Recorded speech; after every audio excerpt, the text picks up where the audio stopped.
All right. Thank you. And you said all this stuff is in that box? Yeah. Okay. Okay. So here. Good. So who wants to work with Remington first? Would it be you, Karen, or? Why don't I do a few runs and everyone can see? Sure. So here, what we're gonna do is, as we're passing off here,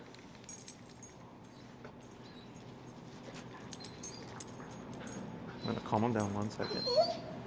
So I wanna dial him down before the complete pass off. This is 68 already, okay? If Remington starts to get ever excited or reactive, okay, you always wanna pull up, okay? Always up, okay? So right now, he started getting too excited with the pass off. He started to get jumpy. I pull up, I start pressing on the button here, which I'll show you, okay? So now I'm gonna hand him to you, okay? Go ahead and start to praise him a little bit.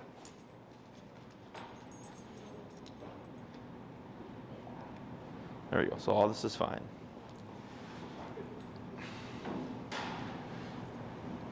Okay, we're gonna dip him down. We're gonna go 50. Here we are. So I'm gonna have you, remember last time with like the leash and stuff, right? Yes. Okay. Now do you walk him on your right or your left? I can't remember. Left. Left. Did Left, I do left. I left last time? Yeah. There you go. Okay. So up. There you go. Tap. There you go. Now relax. Right. And then go ahead and get your leash situated. I'm so excited. I can't remember. It's all right. You had a special way to hip hold. Correct. I got a lot of things in my hand right now. So you're gonna take the handle Yeah. over the left thumb. This handle. Oh, handle. Yep. Handle over the left thumb. Correct. And then you want to take the leash and put it over that finger, remember? Right. And then you want to go ahead and just close your hand and then relax. There you go. Like that. Okay. So with this, that locks your leash so that if he were to pull, it doesn't just pull it out your hand. Okay. You want to think the more leash Remington has, the more leverage he has. Okay. The less leash he has, the more leverage you have. So if I have a big dog and they're starting to get reactive, the first thing you'll see me do is grab the leash right here, because that's going to give me the most leverage to control them within that situation. And always go up, never back, never up and back, because that makes more aggressive. Okay? Questions on any of that stuff? Okay? So I'm going to have you just show me what you remember. Remember the heel, the leg, the left leg, and then the turns that we covered. Okay? So we're going to start with a quick review, then we're going to start progressing to the other stuff. Okay? Go ahead and heel.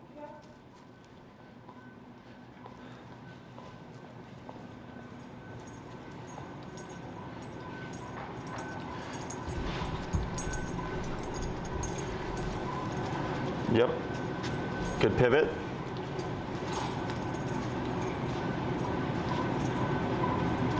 Good crossover.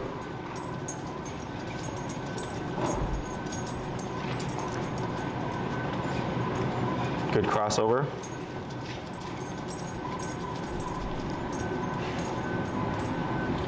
Good. Yep, and then relax your arm, keep moving forward.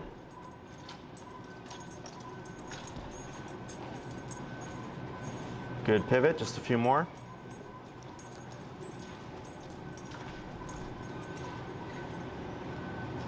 Good.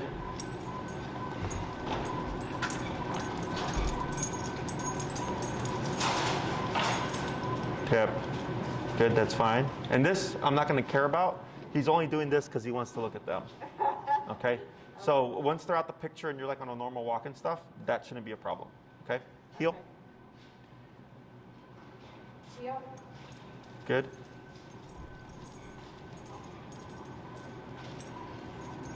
So I slow down before I turn. Correct. So give him a signal that I'm going to turn.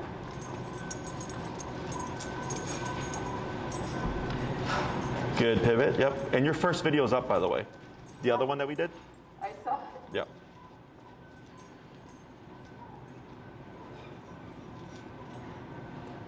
Good. Just a few more.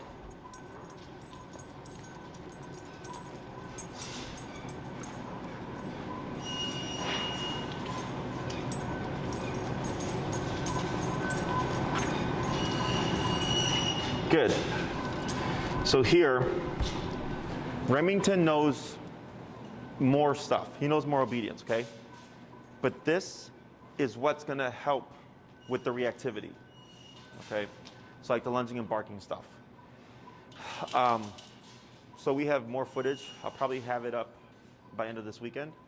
But we have, when we socialize them, one of my handlers made a video where they're essentially reenacting what to do if you come across a dog, like kind of what we did, like I give you like a brief kind of explanation. This one, they actually played it out for you, okay? We're gonna go over that today, but in case you need a reference point to go back to, you can use that video, okay? So, any questions about any of this stuff? Okay, who's gonna be, aside from you, who handles Remington the most? Probably Arthur. Arthur does, okay. So I'm gonna have Arthur work with him on this stuff too, make sure that's good.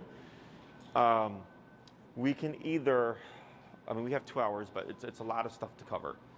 Is once we've worked with Arthur, I can bring out a dog and we can just show you and kind of how we would handle that real time to see how he does. Or I can go over showing you everything that he knows, which is also just in the first video that I sent you.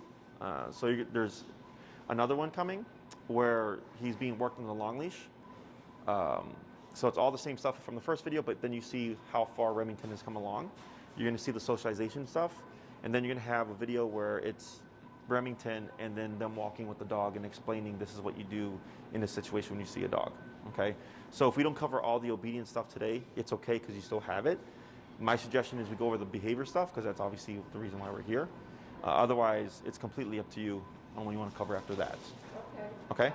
I guess it would be helpful if you would just tell us the commands that he knows. Sure. Even if we don't have to go over it today, we can watch it. Sure, and you get more follow-up. I forgot how many classes come with this as more follow-up. Okay. So, we'll cover it.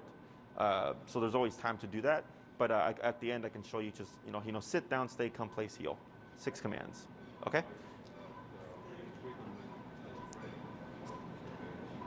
When I walk him, I use the free command for the Oh, free? Yeah, we use break. If you want to say free, it's fine. consistent, I guess. We should always use the same word. Exactly. So we have to make sure we're using all the We're going to same do command. that. Yeah. Terry's going to keep track of all the commands, and we all need to do the same thing. Because Yeah. you cannot use the free and the break, so we should be using, since Yeah. you're using break, so Right. we're comfortable with this. Yeah, and the release command's like the least important of everything. If you want to switch it back to free, it's not a problem. Yeah. He will learn either or, so you guys just pick what you want to do, but the other sit, stay down, come, place, heel, those are all the commands, the working commands, okay? So Arthur, may I have you come over, please? So here, tap, tap, tap, tap, tap, tap, tap, tap, tap, tap. Good example of when we see a dog, right? So here, let me hand, well actually, so what we're gonna do here is you're gonna bring up your leash over here. You're gonna put your finger over here. It's okay. And then do that, and then lock your leash. Wrap it around that finger, right? I don't know It's what okay. you want me to do. So go ahead and let that go. Let What would go? everything. Okay. Thumb, finger, wrap around, remember, like this. Like that. Okay, now close your hand. Good. So remember, the closer you are here, the more leverage you have. Okay? So now, as soon as he got up, right? So let's pretend, because that's essentially what it'd be like with another dog. Exactly. Okay? Let's go ahead and go up. We're at 51. Let's go to 70. And you're just going to turn this dial. Right? And you're going to go, yep, just turn. The other way. I'm going the other way. There you go. Yep. Keep going. Right there. That's fine. Good. All right. Now here, before we even do anything, you see this. You see the tail. You see where the brain's looking. Okay? Yeah. Right here. Just give a tap. Tap. Tap. See how he's not phased, right? Hit this pager function from there. I was pretty excited. Yeah, because we have. Oh, it's because they used the mark here. Is Do we have the mark in the wrong place? Yeah, that was too loose, for sure. He is all the way over here. We got to remark the collar. It marks on the wrong place. Oh. There we go. Okay, now, because we changed it, we're gonna go back down. We're gonna go down to 40. Now tap. Tap. There we go. So you see that difference here? Yeah, he See how felt subtle, that. right? What level is that? This is 40. 40. 40, correct, right? So here, you're at 40, but what's happening here? He's focused on Arthur. Okay, so what we're gonna do is we're gonna give 3 taps, right? Tap, tap, tap. So you see how he's unfazed? He's still focused on Arthur, right? Let's just go to 50. You want him to stop focusing on Arthur? Correct. To a degree. Okay, now tap, tap, tap. So you see how he's backing away here? Yeah. Okay. We're gonna go 55. Okay, now I want you to think.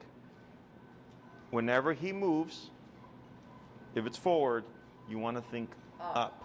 Okay, up, and just start tapping. Even if I don't say anything, just go into that mode.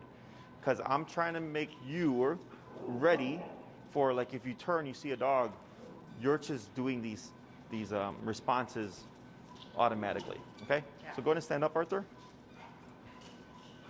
Okay, so you see how the tail starts wagging here? Okay, now I know you like this, right?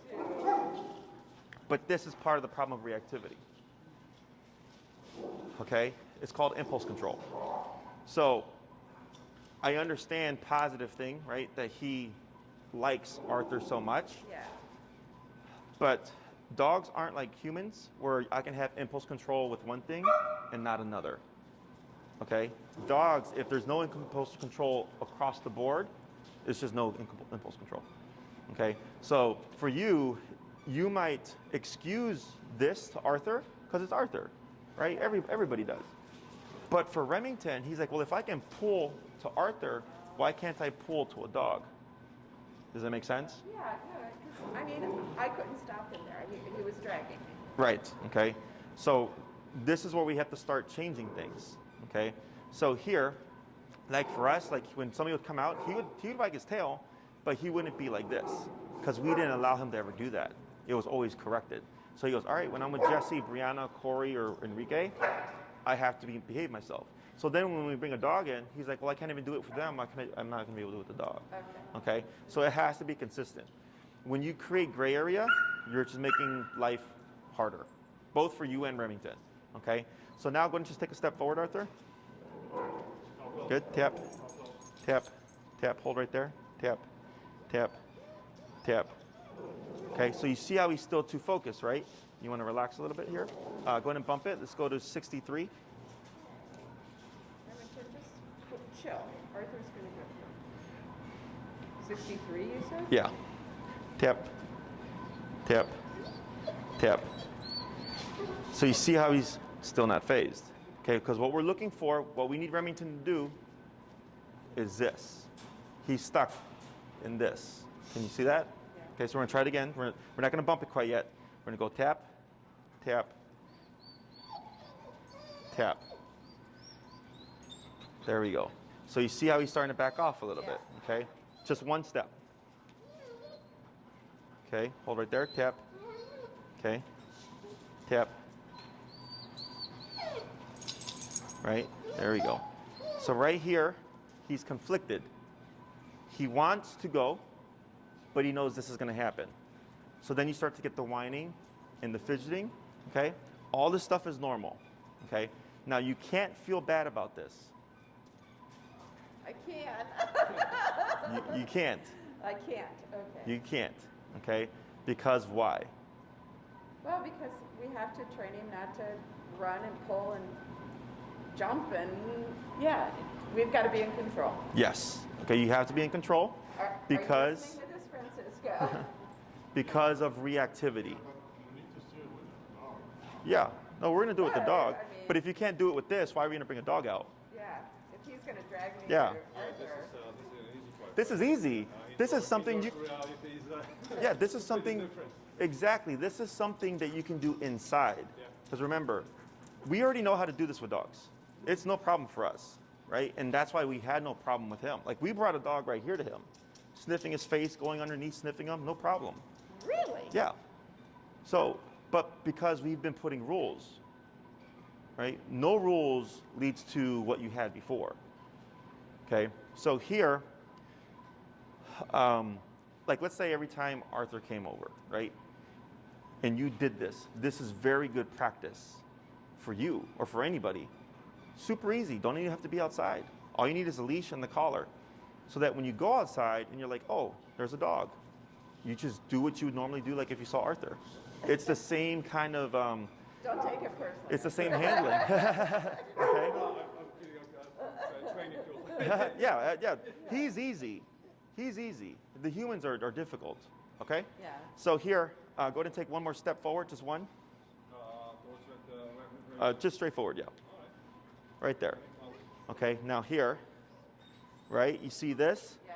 Okay, but he's holding. He's not doing anything. You're going to slowly just go ahead and place your hand on his head here. Okay? Yeah, just place your hand on his head. There you go. Okay, just like that. Now you can pet. Okay? That's fine. Because his energy is excited, but he's passive.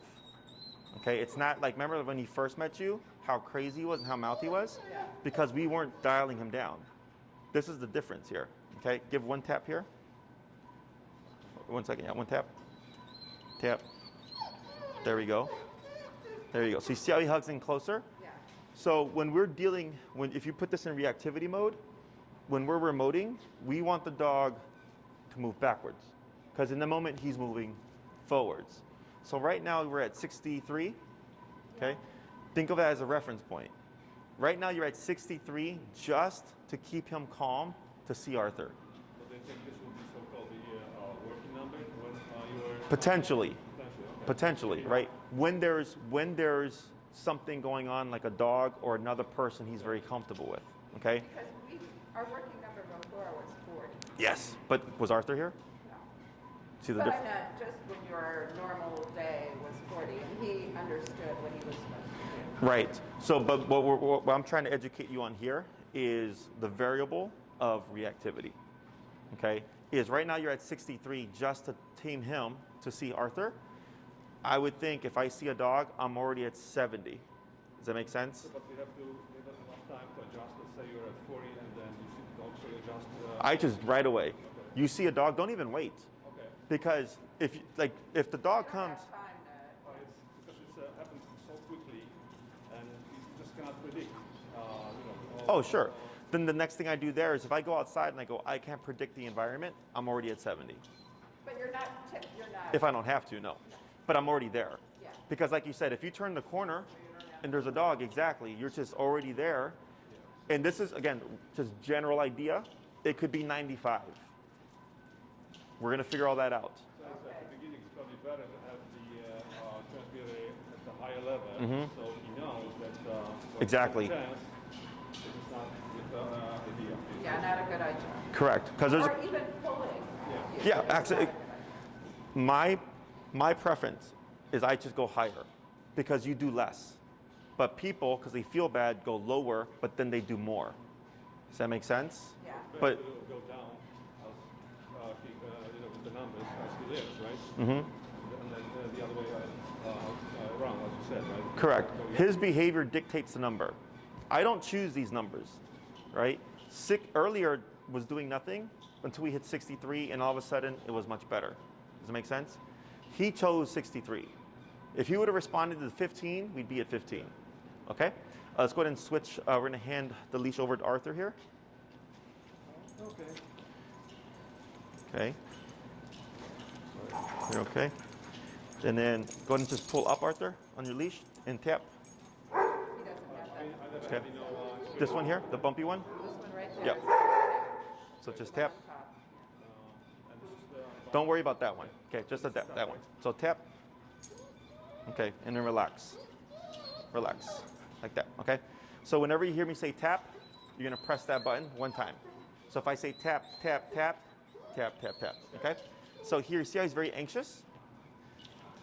Should he stay at 63, Jesse? We're gonna see how he does because he's still stimulated. Okay? Just give a tap here. There we go.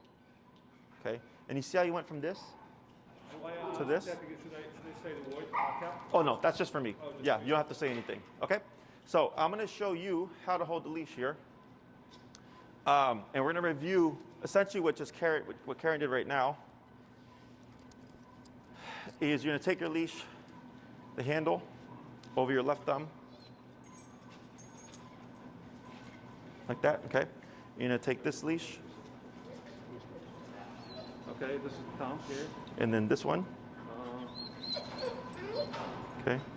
And then just close your hand. Good. Good. And just close. And then relax. Okay? So the reason why we do that, and I'll show you. Yeah, let me show you with a smaller leash.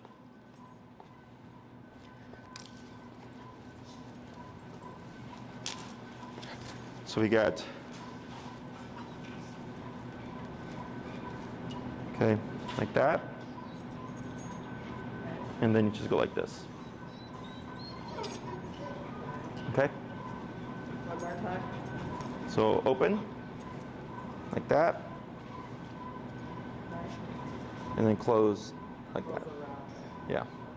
So the reason why we do this is with this leash here, not gonna go anywhere, okay? We do this, this happens. If you do this, this happens. And if you do this, you can break fingers, okay? So this locks the leash. This does the same thing. So even by itself, not gonna go anywhere, okay? So if he decides to tug, he's not gonna rip the leash out your hand, okay? So now, let's go ahead and go down to, I'm gonna show you, there's the dial on top. Yep, and you're gonna go counterclockwise, goes down. We're gonna go down to 45. His range, without stuff going on, 45, 55, okay? Other stuff going on, 65 up, okay? So here, I'm going to show you a few things just to get used to this. Remington should walk with you, right shoulder, left leg, okay? That's where he's supposed to be, not ahead of you, okay? That's what I was trying to do. Try to do, yeah. And did they tell you about the 3mm prong collar, the Hermspringer? You have one, may I see it? So we'll actually just start all that right now. Thank you. We're gonna get them fitted because we're not, yeah. That's correct.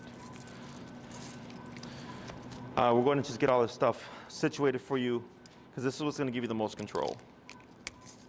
So is it smaller than the other? Yes. Yeah, it's small. Yes. The reason why you want smaller is you get more with less. Okay? The prongs are much sharper than the clock bit. Okay.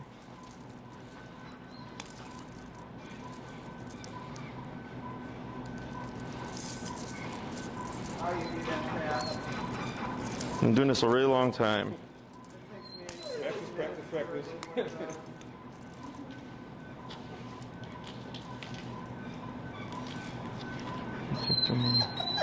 So this is, So we should be using the same, the e-collar and the prong collar at the same time, bro? this is going to give you the most control.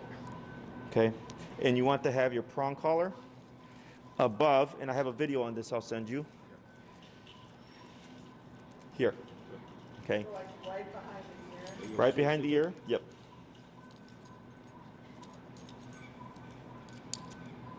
There you go.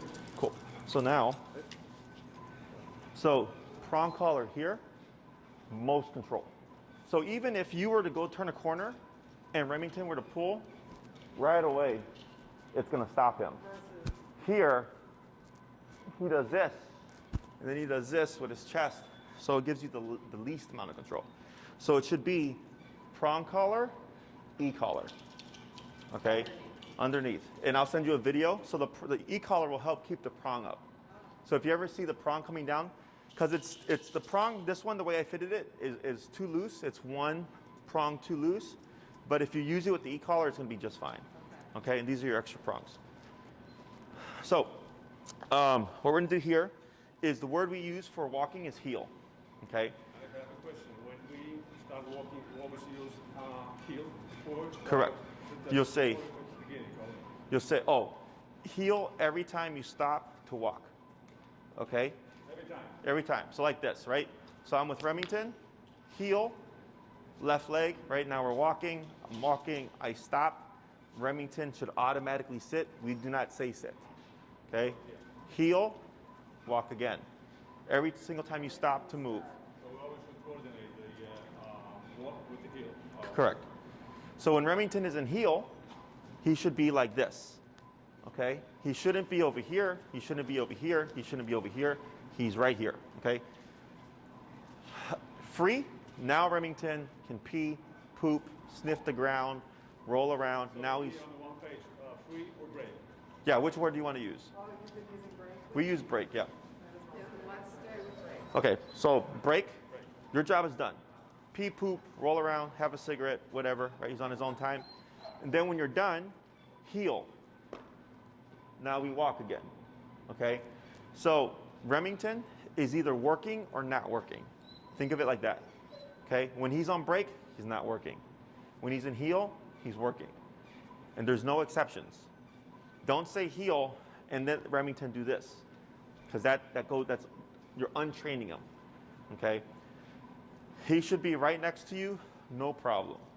No tension, no pulling, none of that stuff, okay? Questions so far? No. Once we agree on the vocabulary, fine. Okay. I do have a question. So break, he's going to the bathroom, doing whatever. Now, you don't necessarily want him to, you're not going to start walking again, but you want him back by your side. Is the command still heel? It would be come, Come. right? Makes sense. Even if because come means come here, heel means walk with me, stay with me, sit when I stop. For example, when you're leaving a building, right? First thing in the morning, to take Remington for a walk, go to PM, etc. So once you leave the door, you should say heel, Correct. because he's already in motion, right? Once you're walking through the Oh, all right. So like when you're coming out or whatever? Right. Yeah, that's fine. That's fine. Yeah. Other questions? Okay. So you're going to go ahead and say the word heel, and you're going to start walking with your left leg. Okay? Tap. There he goes. Good. And relax. Relax. Like that. You should always be like this. Never like this. Okay? So, because if you're like this, you're already creating tension. Okay? So then, like most people, when they see a dog, what do? Exactly, right? So then Remington feels that. He's like, oh, you don't like that dog. Well, then I don't like that dog either. Right? Right? I always do the reaction, yeah. And we'll talk about how we're going to handle that, okay? The way you have your tool set up right here gives you the most control, okay? So, because if he were to try to lunge, the prong is going to catch him. And as soon as you pull up, it's going to right away just pull him back, okay? This is okay. So I want to have a little bit like this. See how there's like a little J there? Because people tend to shorten it too much, and then they're like this when they're walking their dog. And then that's creating tension, okay? So you're going to say heel, and you're going to walk with your left leg. heel.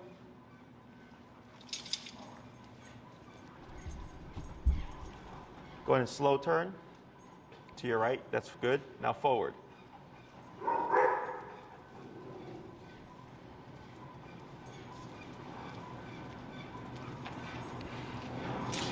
Good. Now slow turn. Good turn. Now go ahead and walk fast. Now walk slow. But keep walking. See how he stops with you, right? Keep walking. Now slow turn. Good turn. Now keep walking. Now slow walk. Slower. Stop. Right there, okay? Now, you see how he's crossing over you right here? Good, relax. Relax. See how he's doing this, right? Yeah, I mean, that should be rather on the side, right? He should be on the side. We're not going to worry too much about this right now. Okay. The reason why he's doing this is because when Remington passes, do you remember what turn you're supposed to do? If Remington got ahead of you, which turn would you do? That's the word, that's the command.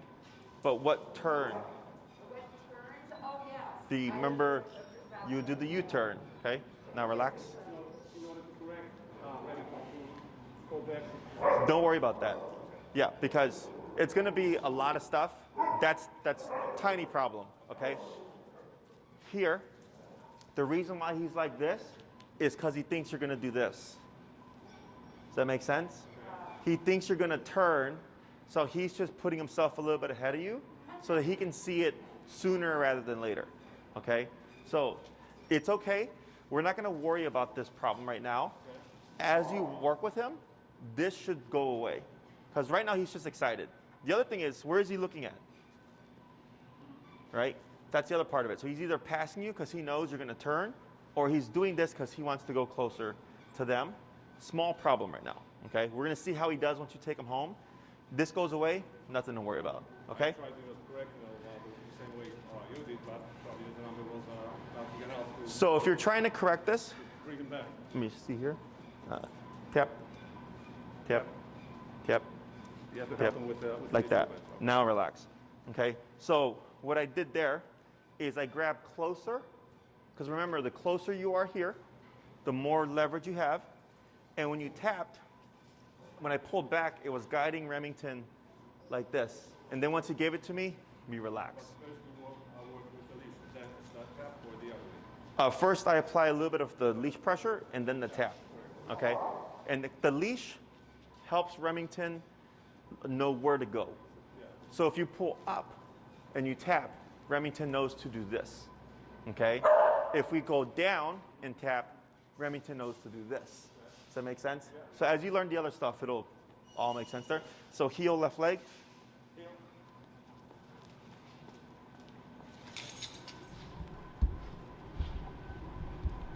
Go ahead and slow turn. Good. Now slow walk, but keep walking. Slower, but keep walking. Keep walking, but slow. Now go ahead and just turn. Yep. Now go ahead and pick up your pace.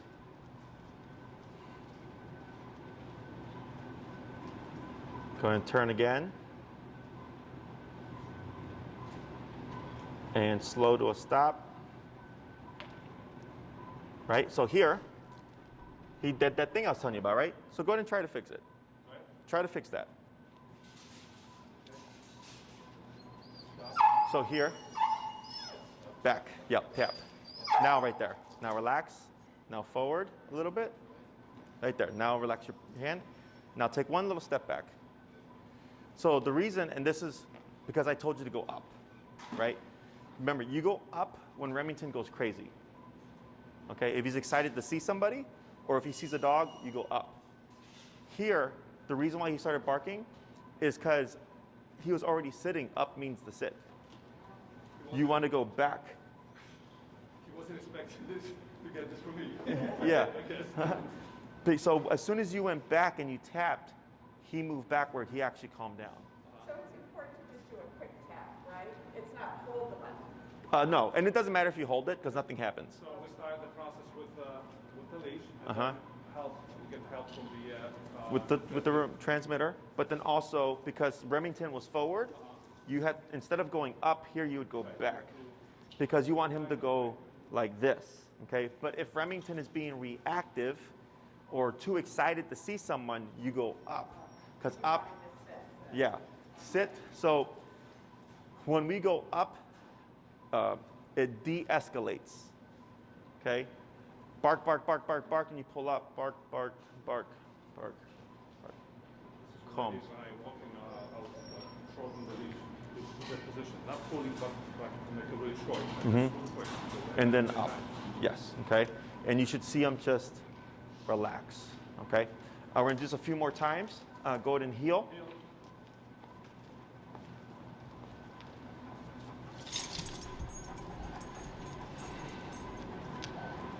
Good turn. Go ahead and walk fast. Now walk slow. Now turn. Now walk fast. Now walk slow, slower, stop.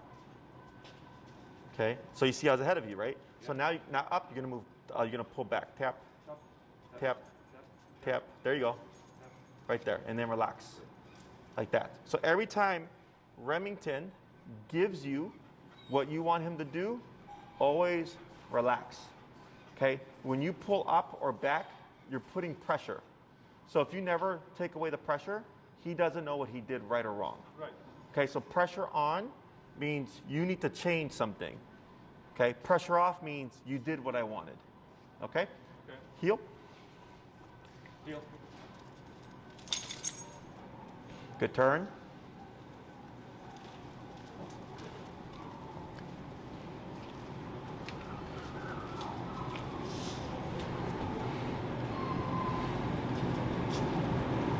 Good.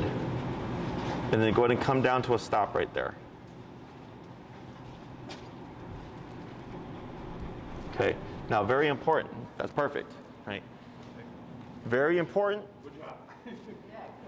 before we turn and before we stop, we always want to do something. Do you remember what it is? Slow down. Okay? Every time you walk with Remington, before you stop and before you turn, always slow down. Yeah, exactly. You let them know, right? Now, if Remington is pulling you, slowing down doesn't matter because he's already not paying attention. You just turn and tap to correct him to bring him back. Okay? Questions on this so far? No? I would like Francisco, because he walks him a lot too. Is it Okay. possible Yeah. to have a few minutes? To, Yeah, go ahead. Are you okay? So here we're gonna do the same thing. So we're gonna, he's already getting excited, right? So we wanna plan ahead. Let's go ahead and go to 60. And I'm gonna have Francisco just stand up. Okay, wait right there, yep. So you can already see, right? And if you land 59, 61, it's okay, right? I got a 60. So you see him already, right? So go ahead and just give a tap, Tap. okay? Right, wait a moment, now relax. Okay, now he starts to get stimulated. So just take one step. Tap. Stop, tap, now wait, right? Now here, I'm gonna have you just lightly pull back, tap. Wait a moment right there. Because when Remington backs away, it calms him down. That's why we want him, because right now, when he gets excited, he does this. If you let that keep going forward, you're gonna get this, right? So when you make him back off, you're calming him down. Very important, okay? Go ahead and take another step forward. Wait, okay? Now here, I like that you tapped, but you wanna now give him, because we already backed him off, I didn't see anything that he did, that he needed to be. Was he? Okay. That's why I give him a top. Okay, so let's try one more step forward. I didn't do anything now. Nothing there, right? One more step forward. Okay, tap. Right, wait.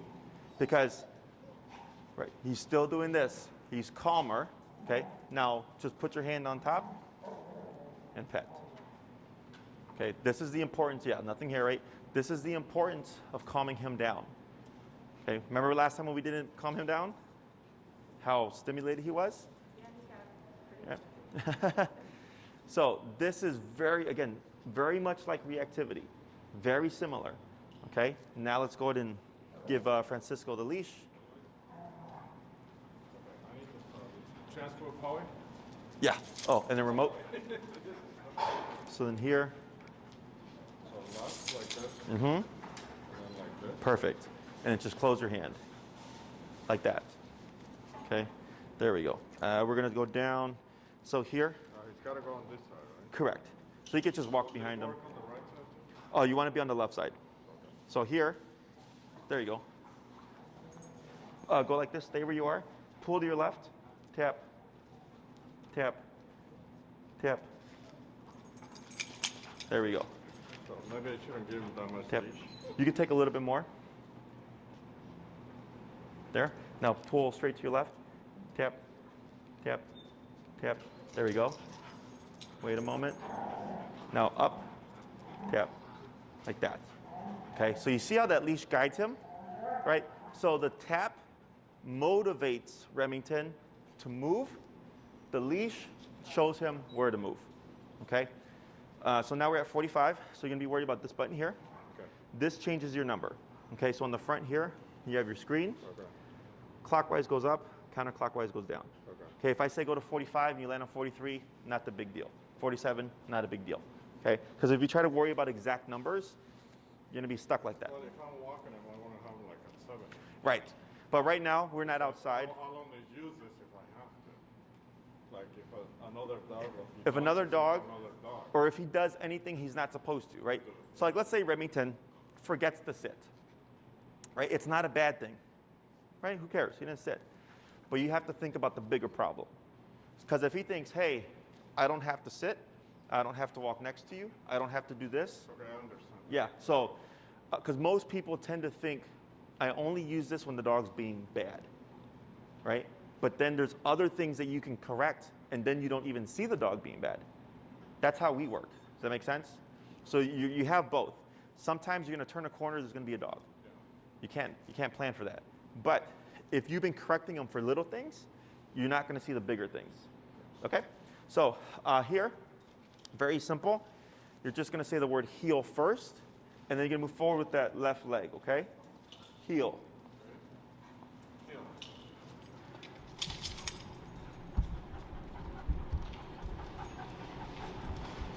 Now slow turn. Keep your arm relaxed. Good. Go ahead and walk fast.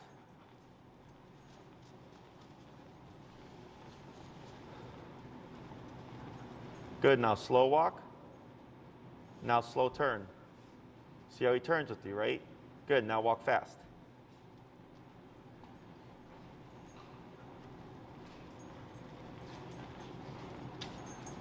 Good, now slow turn. Good, now slow down. Slower, stop. There we go, that's okay, right? Now relax your arm. Good. Heel, left leg. Heel. Like that, good.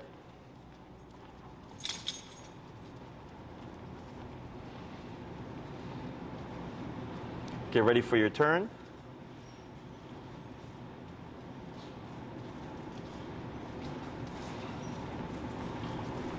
Good. Now walk slow, but keep walking. Slower, turn. Now slow to a stop. Right, tap, tap. There you go. So here you don't want to say sit, you just want to tap that button, okay? Here you're going to say heel, and you're only going to take 5 steps, only 5, okay? 1, 2, 3, 4, 5. Good. You're going to say heel, and you're going to take 3 steps. 1, 2, 3. Good. You're going to say heel, and you're going to do only 1 big step. Tap. Good. Okay. That's the level of focus that I want. Okay. And I don't care what the environment is. I don't care if you're at home in the neighborhood or at a store where it's busy and stuff. We want that level of focus. That's what prevents problems. Okay. Because he's more worried about you and the remote than he's worried about the dog walking over here. Does that make sense? Questions? No, only if I could do it on the right side because I have more force on the right side. Oh, you mean like the control and stuff? It's going to get confusing for him, and then he's not going to know what to do. Yeah, because for Remington, this means come to this side, right? So then if one person does here and another person does here, he's not going to know where to go. So it's easier for him on the left side, okay? Because it's consistent. Other questions? Okay, so we're gonna do a little bit more of the heel. Is there anybody else you wanted to, did you want Terry to work with him? Okay. Now, this is just outside, right? And he's home. Yeah, no, yeah, he's fine. So, Francisco, let me have you say heel and walk and bring Remington here, please. And we're gonna do that same exercise when we pass off to Terry of keeping him calm, okay?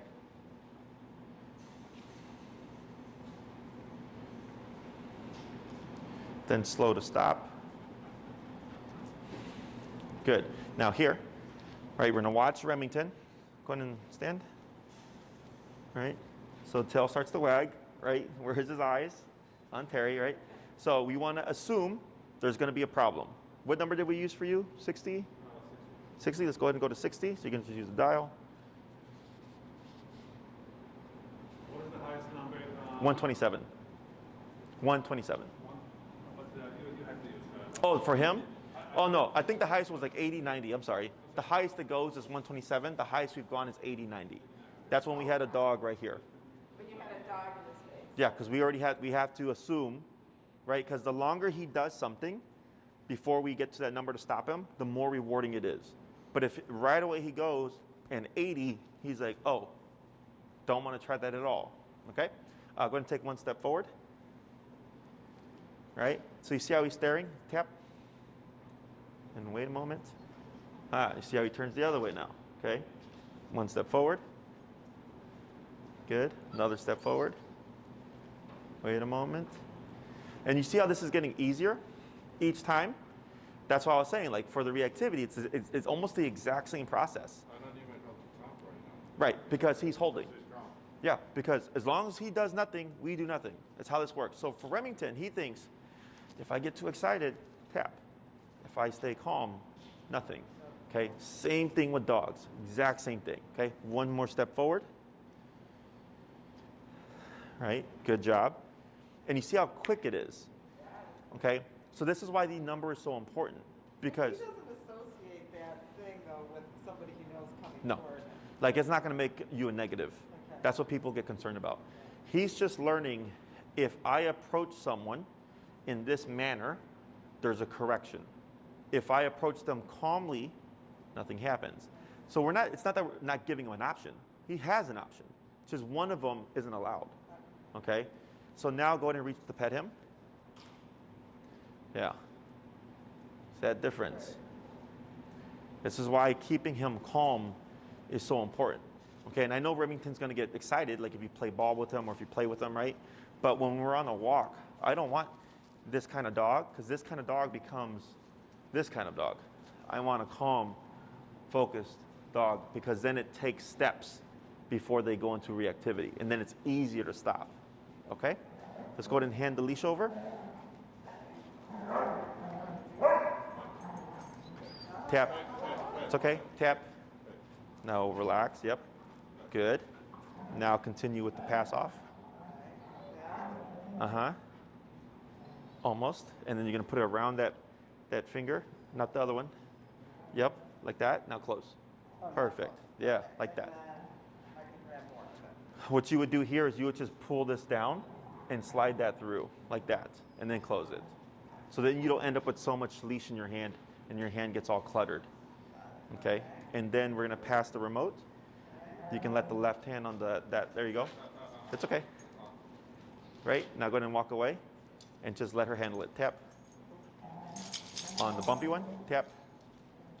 Tap. And relax. Okay? Now take a step back. He's whining not because he's hurting, but because he's frustrated. Attachment. Attachment. So he's just, it's not like, ow, ow, ow. Because he's still whining, right? So she tapped one time. So when Francisco left, it's like leaving a kid off at school for the first day, right? Don't leave me. Same thing there. It's attachment, okay? Because everything else was fine until Francisco started to leave. So then when she tapped him, there was an increase in whining because the brain gets frustrated because it doesn't want to let go. Because that's what the tap meant. Tap meant, let Francisco go. So then there's an increase, but then he went down, now he's quiet again, right? So now that we don't have the distraction anymore, we're gonna go back down, we're gonna go down to 45. Correct, okay? And I'm gonna have you give just a little bit more slack for Remington here. So you're gonna go the other way, like that, that's good right there. By that, yeah, between those two buckles, I think is a good reference point for you. Okay. So you wanna give Remington some slack because when it's too short, what happens is the dog will start to pull, but since it's so short, he won't go far, but then you create the problem again.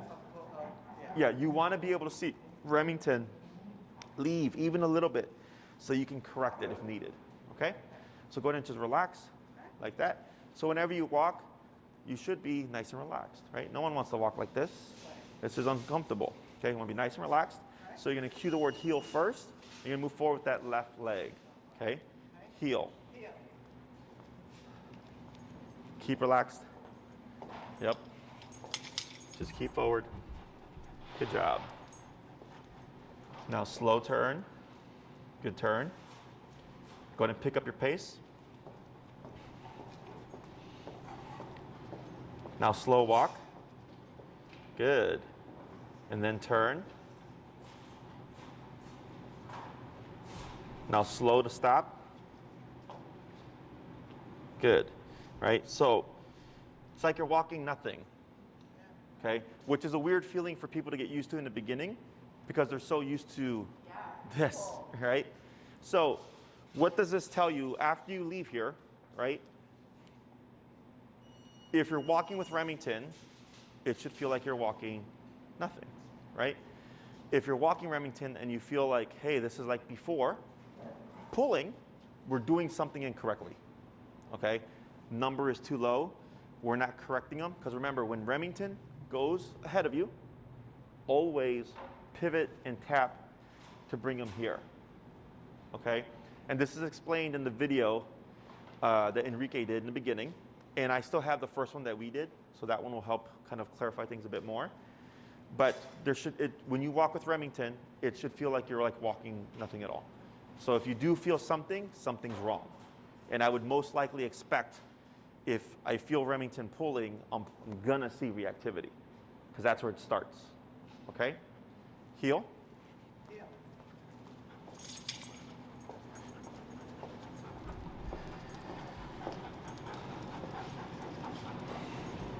Good turn. And you're going to go ahead and fast walk here. Then slow walk. And fast walk. And slow to, yeah, good turn. Good slow. And speed up again.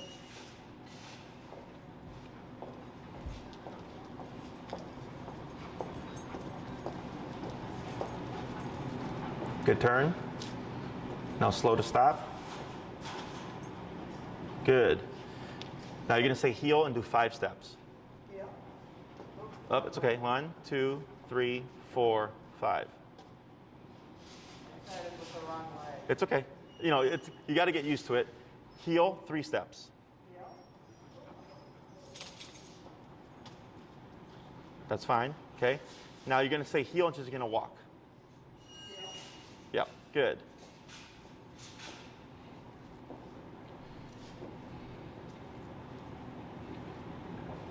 Then come to a stop.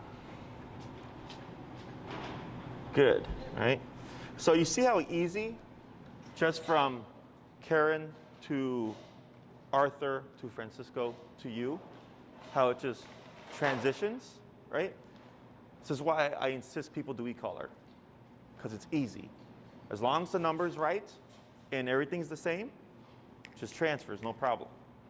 Okay, so let's say you got like another person working for you to take care of Remington, you just show them. Boom. He could have met the person for the first time in his life, and if they do everything the same, no problem. Okay? Questions? When he's behaving like this, he's sitting nicely, he's not doing anything, is it okay to just kind of pat him like It's this? fine, but keep it calm. Keep it calm. Yeah. You know, so like let's say you're inside the house, like I don't really care, but if you're outside and you're like, Remington, good boy, and you're getting him really excited, and then he sees a dog, boom. He's going to be in that excitement. Yeah, because excitement very easily tips into reactivity. Okay, people see excitement as happiness. It's not, it's excitement. Okay, so then he's all like this, and all of a sudden something happens. He's like, I don't like this. And they just switch. Now he's shaking. Is that like That's stress. stuff? Yeah, well, one, he's been shaking here because he's stressed because of the environment. He's not been here before. Plus, it was like it's boot camp, right? Like the not eating stuff, that's all stress. But also there's the stress of like, here's my family again, right? And you guys are now doing something that he's not used to, which is discipline. Because this is the other thing. This is relationship-based, right? Remington, before training, I know you guys tried, of course, to address things, but it wasn't getting anywhere. So he was essentially just getting his own way. Then he comes here, and we're going to make the dog behave, right? So that's a shock to the system, because he's like, I can't do what I used to do, right? And then we give him back, and we go, he's like, oh, and I can't do it with you either? It's another shock to the system. Does that make sense? So it's like a kid. If you don't discipline them, and then one day you decide, I've had enough of this, I discipline you today, they're caught off guard, right? So same thing with this guy. As you work with him more, this stuff just starts to go away. Because then he just goes, oh, this is life now. Okay, as long as I behave myself, nothing happens. So there's nothing to worry about. But right now, he's still worried about consequence because he's not sure. Okay, that's where time comes in. Other questions? We need to discuss discipline in the house when he doesn't have his collar on, and I don't know if there's certain commands we could use, like What is something that Remington does inside the house that you want to correct? barking, and or just if anybody has a cracker or a piece of food, he's right there. And you know, sometimes maybe it's okay to give him a treat, but then sometimes you just want him to go lay down. Gotcha. Okay, so then we have the place command. So we can do one of two things here. We can either, one, do the dog. We'll bring a dog out, start practicing that, what to do.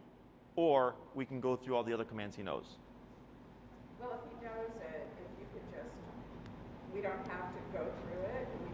You just tell us. Okay, so. But I would like to see him work with the other dog. Okay, so one would be place command. Okay, place command is what these dogs are doing. See how they're all in the dog bed? Yeah. Right? So if I tell Remington, like let's say I'm going to eat dinner and I don't want him to bother me, before I get dinner ready, go to your bed, whatever you use, his dog bed, blanket, a towel, a rug, whatever it is. He goes there, and until I say break, he can't move. So that prevents the problem of begging. Does that make sense? So there's two approaches. I either control Remington before the problem, right? Go here, don't move, and I'm over here eating, so now he can't be here and beg.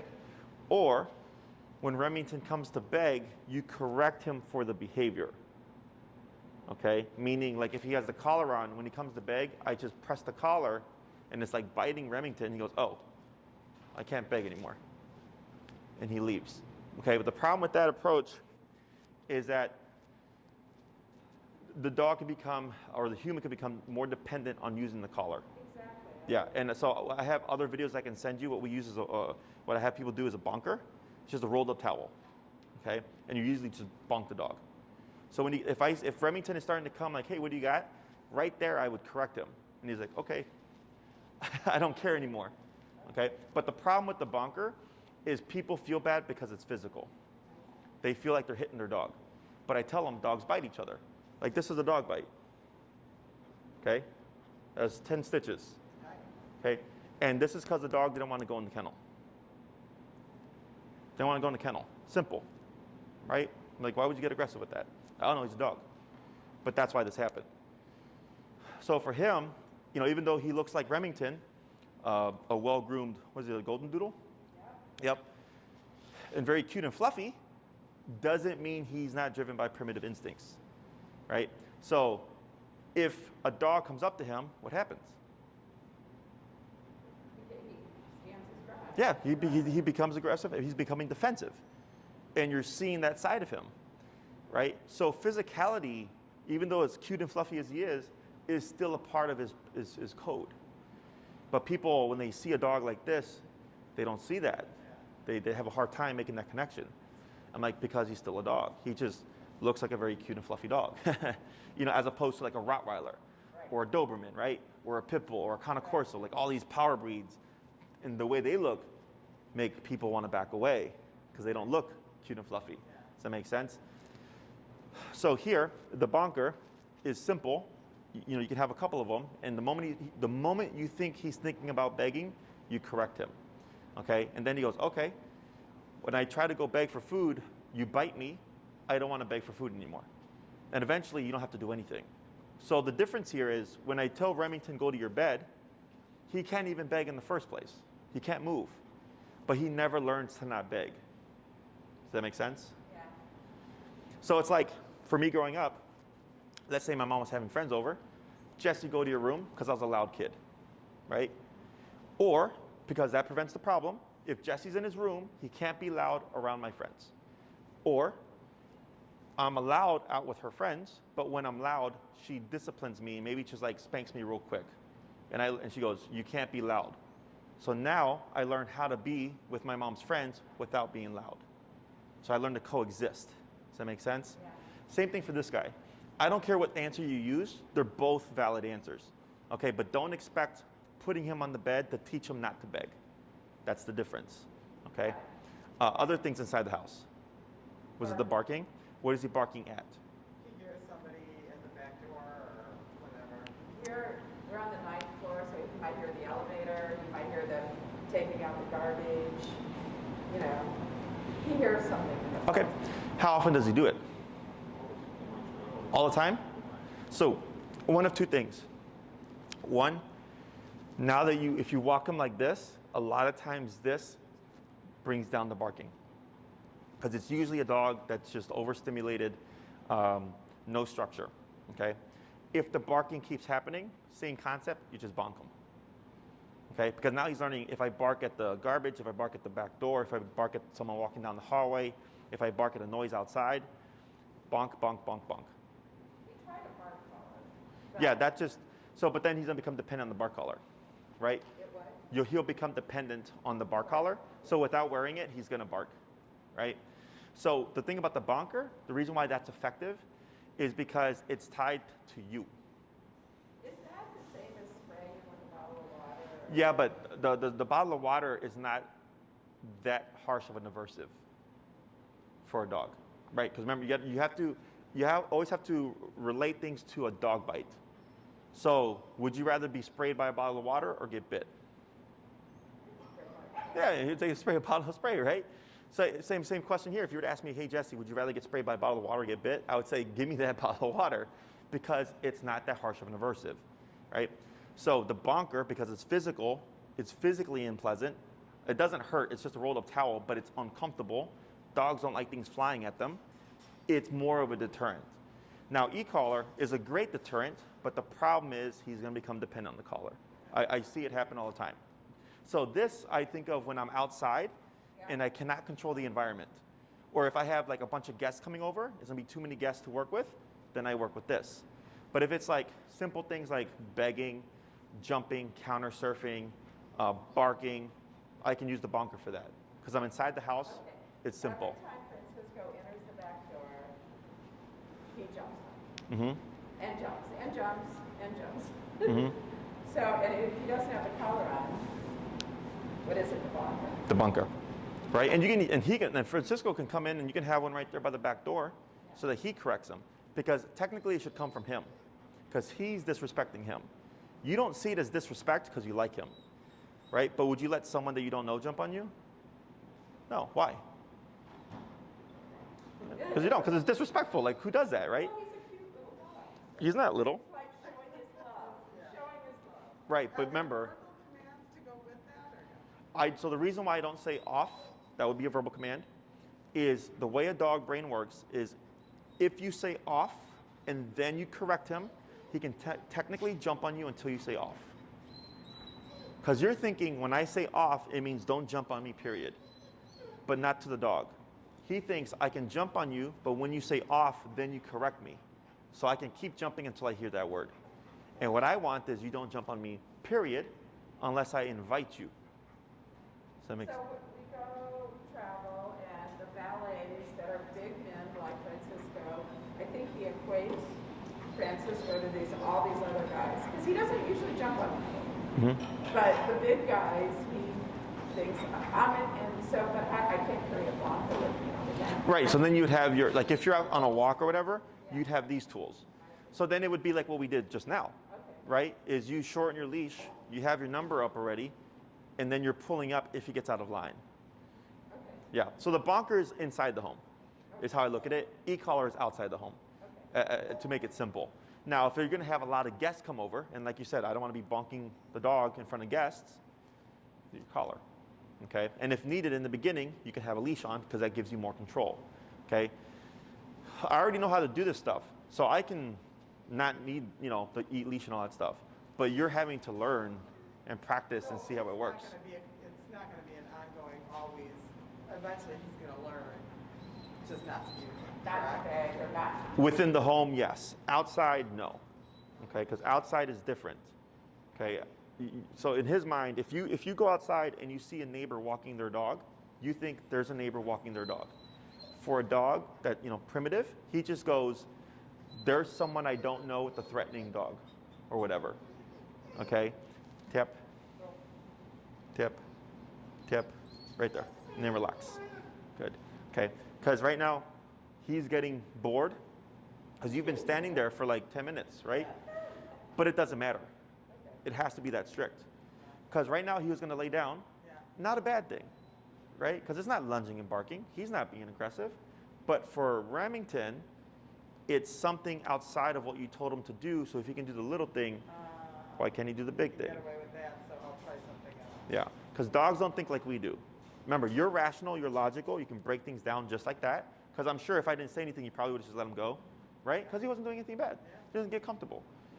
But that's the way the dog perceives it, okay? So they're little details, but they mean a lot when you look at it from his eyes, okay? Other questions? Yeah, I mean, you can see him with another dog. Yeah. Then I had a question. On the 1 hour walk outside, how much time should I, let's say, would like to Remington be on the clock, or they can break? 80% on the clock, 20% off the clock, okay? So if you walk for an hour, 45 minutes, heel, 15 minutes, off the clock. Because as you know, let's say, he wants to stop like every 3 feet on the walk and see the ground and Not anymore. Just move. so we should all be Yeah, I never let him. We don't let him sniff when he's walking. yeah. Yeah. Yeah. It's not his will, it's not- Who's going to handle him first? Who's going to do the dog thing first? Maybe Arthur versus Mrs. Craybill. The dog? With the dog, Arthur, you want to do it with the dog? You want to be the first one? Yep. All right, let's go and get situated. Hey, Bree, bring me, go ahead and switch. We're going to bring the dog. Give me Tango. You're going to be in charge. And then did you see the email from Jenna about Bowie?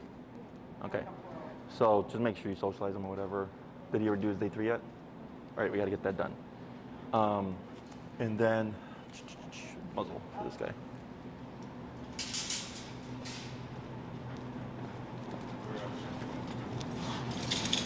Yeah, so maybe go up to. Yeah, exactly, right? Go ahead and get him situated.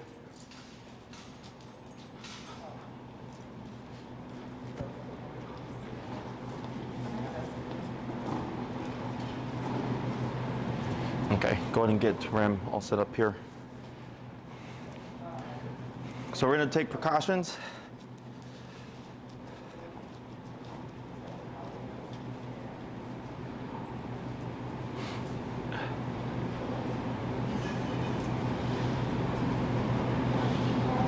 What's up? No, he should be fine because he hasn't fought it. And go ahead and just pull his ear out. Right there. From the underneath. Okay, so I'm gonna have you stand right there. So what we're gonna do here is whenever we think we're gonna see a problem, okay, and don't ever hope, tap, right? So we're gonna now go and just lightly pull forward, there you go, and then relax right there. It's okay, it's okay.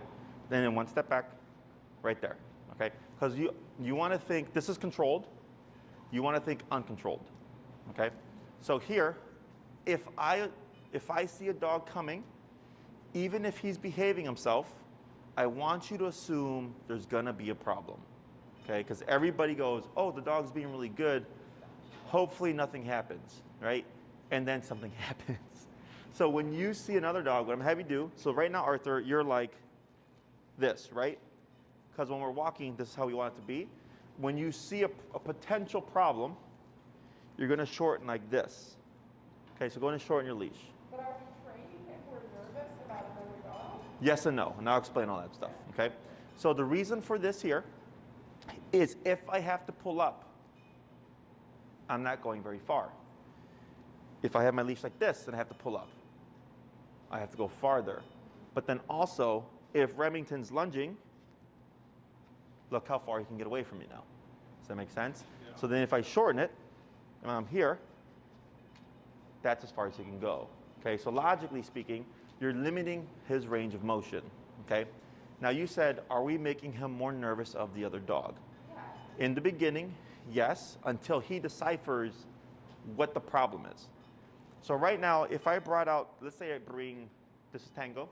If I bring Tango over to Remington and Remington starts to move backwards, you're not going to do anything. Because remember, we don't want Remington moving forwards. That's confliction, that's conflict. We want him moving away. That's avoiding the problem, okay? So when it comes to aggressive or aggressive type responses, we always want to see avoidance, okay? We want the dog to avoid conflict. So here in the beginning, we don't do anything unless we see something from Remington. So when we did this the first time, we used a Doberman, who's also not dog social. And the Doberman came right up to Remington and started sniffing him. He growled once, we tapped him, and then that was it, I think. I think it was like 1, maybe 2 taps. The rest of the time he was fine. And he just stood there. And the Doberman was here, sniffing all over. And then Remington was just there. Okay, and then Remington was doing this when the Doberman was here, because he's avoiding the Doberman. Okay, he's going, I don't want to look at you because I know it's going to be a problem. Okay, so he's avoiding, and you're going to see this in the video. And I talk about it so it helps to explain. So here, if you see a dog, you want to pretend that, if we have the sidewalk, if possible, you always step aside, okay? Rectangle.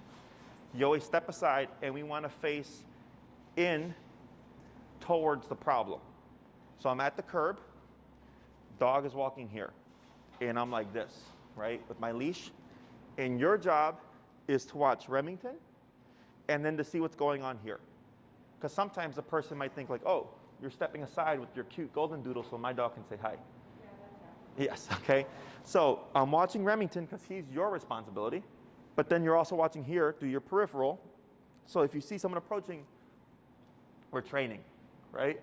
But then also, if you're positioned correctly, you can right away body block, okay? And you might have to be curt and blunt. We're like, no, we don't want to meet your dog, whatever it is, because they're thinking cute golden doodle, they're going to say hi, okay? So then this passes, nothing happens here, I don't do anything. Go back to being slack leash, heel, and we continue moving. So you're controlling Remington before the problem happens. So it's easier to control him when you're stationary than when you're walking, if he becomes reactive. Okay, it's the easiest. Because remember, if I'm here, this gives me the most leverage, right here, okay? And I think I've given you the example of my client who was 90 pounds, 150-pound Great Dane. Yeah. And she was able to control him because we used our tools to give her more leverage, okay? So here, if I'm walking, so you're watching Remington, and we're watching, so you see how his mouth is panting here? Right, good. Right, so here, his mouth is closed. Now it's licking. See what he does? Now it's panting. He's kind of like this with his mouth right now, okay? Panting, open mouth is good. Relaxed, venting stress, letting it go, okay?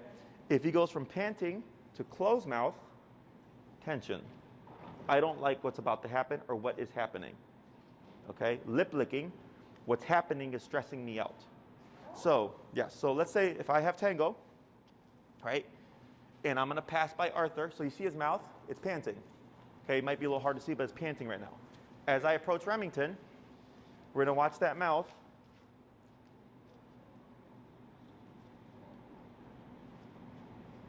Still panting, right?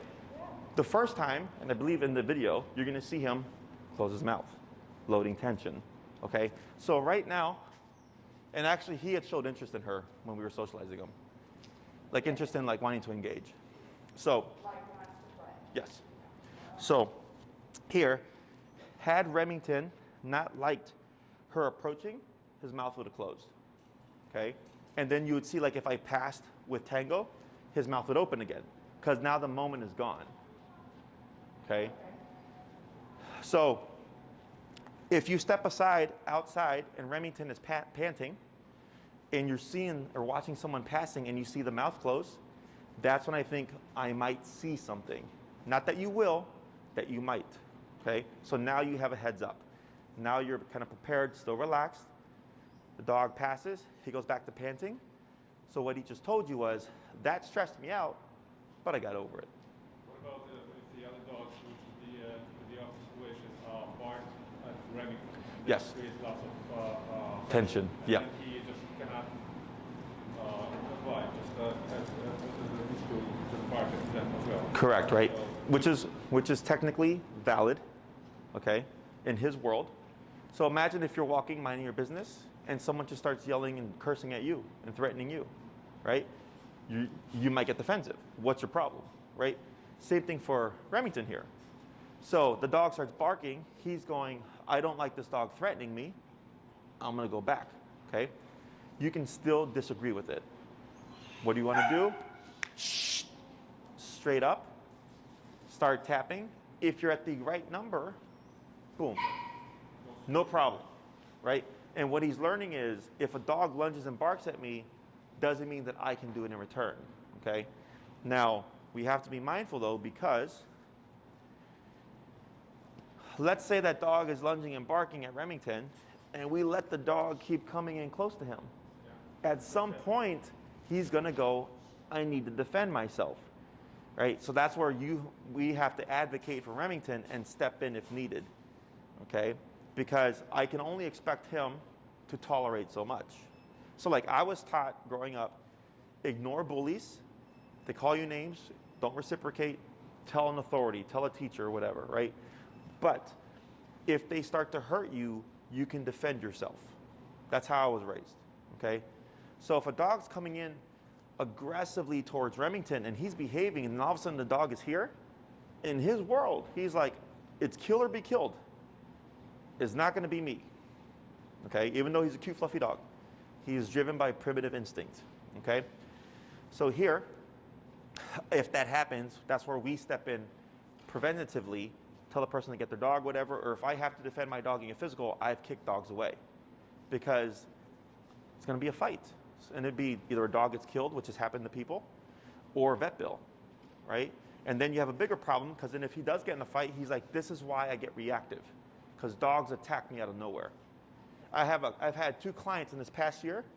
Their dog got attacked. One was attacked 3 times with an off-leash dog. Another was attacked 5 times. And the owners took their dogs and walked away and left them with vet bills. And left what? Left them with vet bills. Like they didn't say like, hey, I'm sorry, like let's get your dog to the vet. They just took their dog and ran. And left the owner with, vet bills of thousands of dollars. Okay? And that's just really bad luck, unfortunately.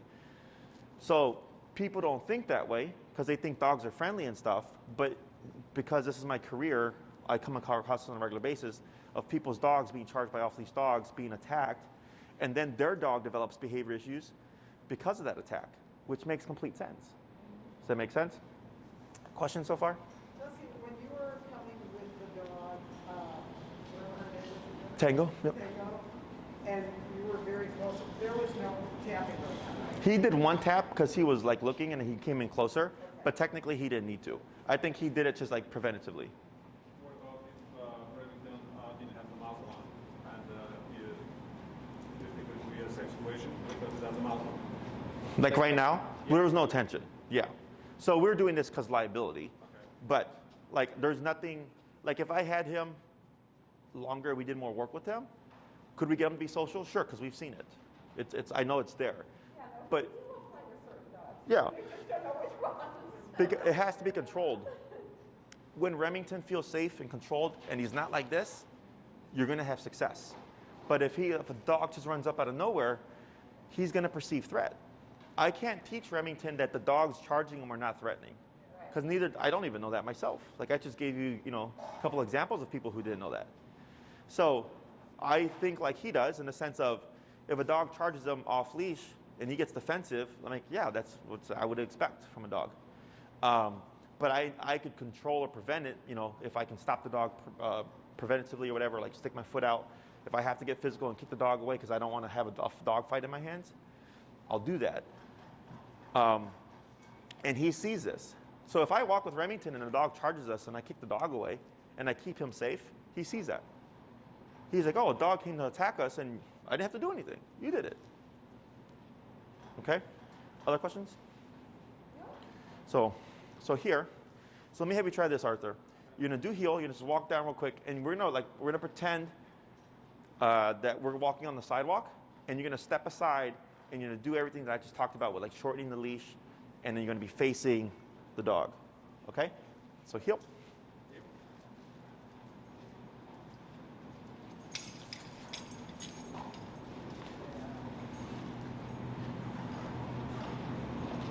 All right?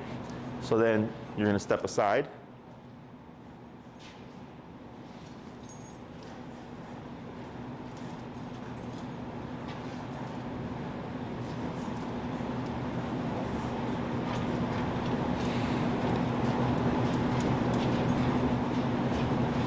Okay. So I'm going to show you an easier way.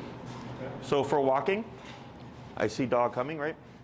It's easier to go forward and then turn in like this, okay? Then trying to move backwards, okay? So we'll try it again, heel.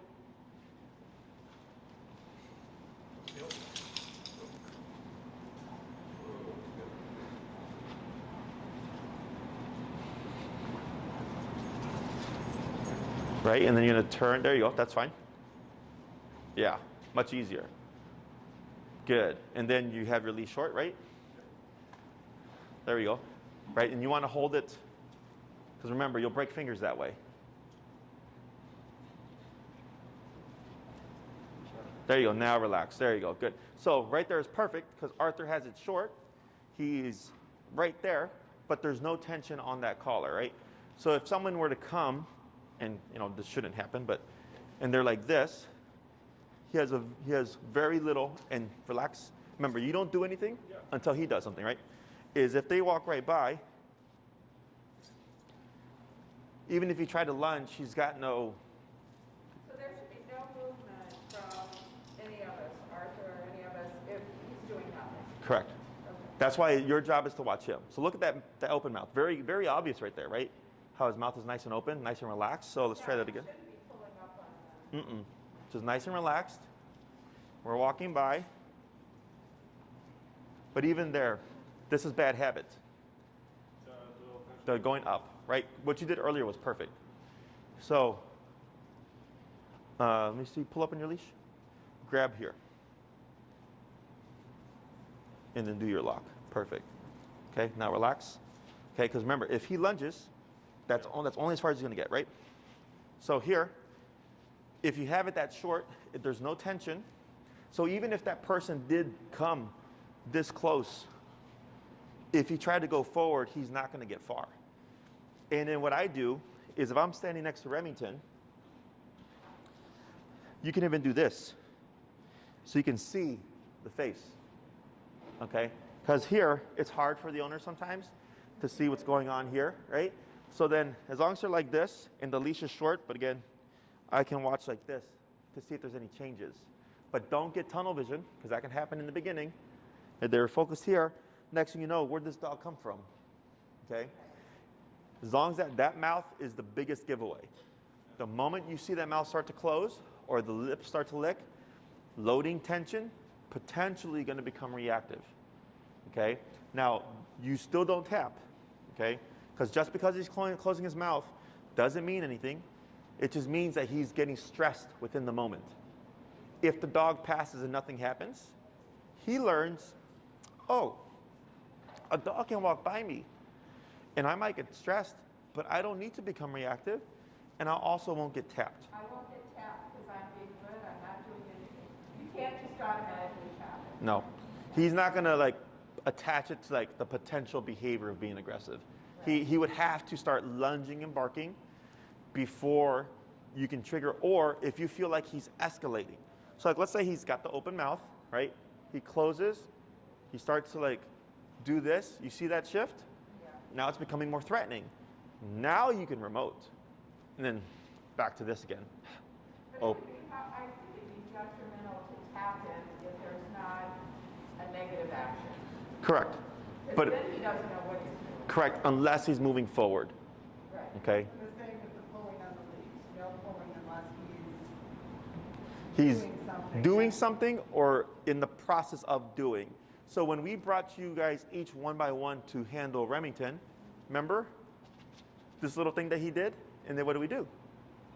Tap them to back him up, right? So even though he wasn't jumping, he was moving forward.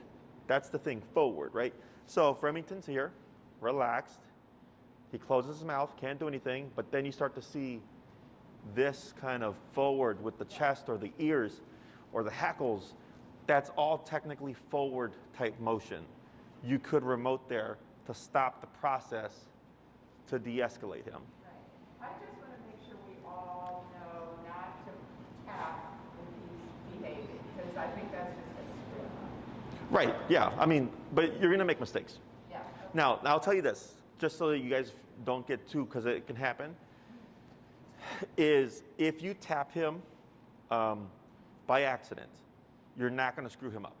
Okay, you can hit him on 127 by accident, you're not going to screw him up. Okay, you can't screw him up emotionally, psychologically, physically, physiologically, mentally. You're not going to screw him up. Okay, now if you're constantly tapping him for no reason, then yes, you're going to make him edgy. But it can always be undone because I get a lot of clients that have done that. They train their own dog and they're using it the wrong way and the dog shows up super anxious. So I have to change everything and flip it around. And then they come back the next week, the dog is so much calmer because now the dog understands. Okay? Other questions? All right, let's take a look at our time here.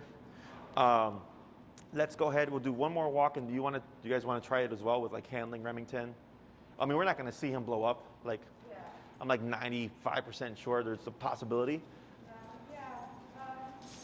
Maybe Francisco could handle it with another dog, but I would be very interested in just going through the, other commands too. Okay. What we can do is we'll do just one with Arthur here.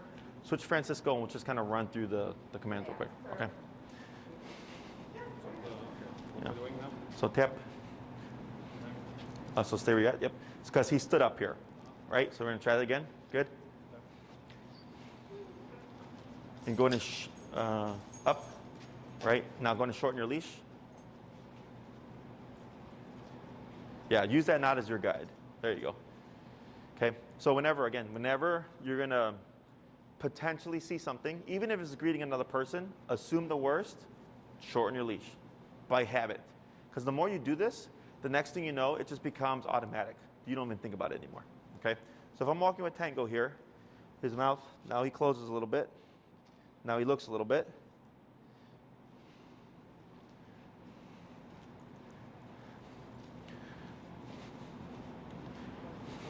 Right? He licked his lips a little bit. Let's move back. Now he's panting again. Okay? Let's try that again. Mm-hmm. He closed his mouth and he's looked to the side.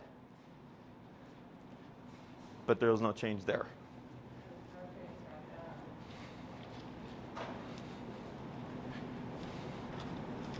He likes Tango. Oh, closed his mouth. Now he's peeing. Well, this would be possible on the. Oh, this would be impossible. But this is Not back home. this is why keeping him calm is so important. Now what about after the dog, he sniffed it, well, he didn't do anything, the dog leaves, they say good boy? Sure. What? But calm. Fine. Calm. Good boy. Yep. Okay, let's go on swap handlers. Francisco. Yep. Yep.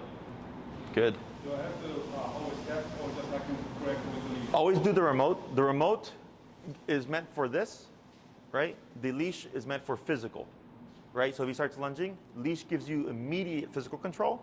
The remote calms the brain down. Okay? Swap leash. Yep. Swap handlers. That's okay.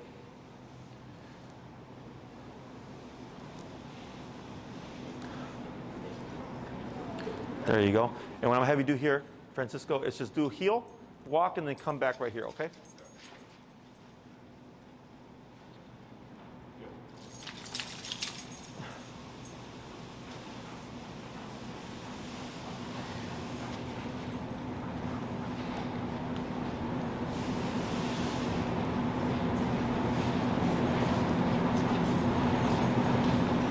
Good, slow to a stop.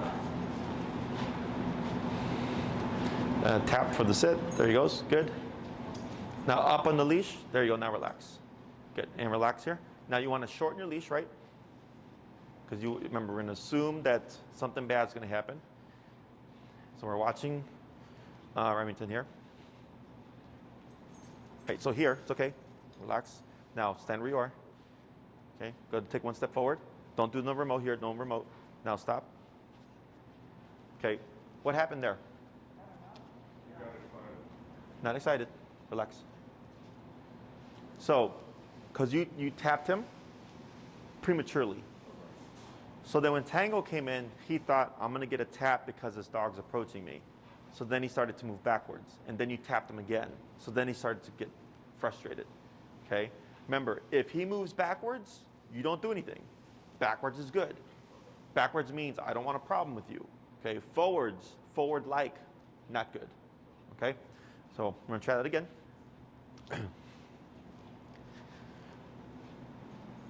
So open mouth, right? So you focus on Remington. Open mouth, closed mouth, lip licking. Nothing, it's okay. Relax your arm. There you go, good.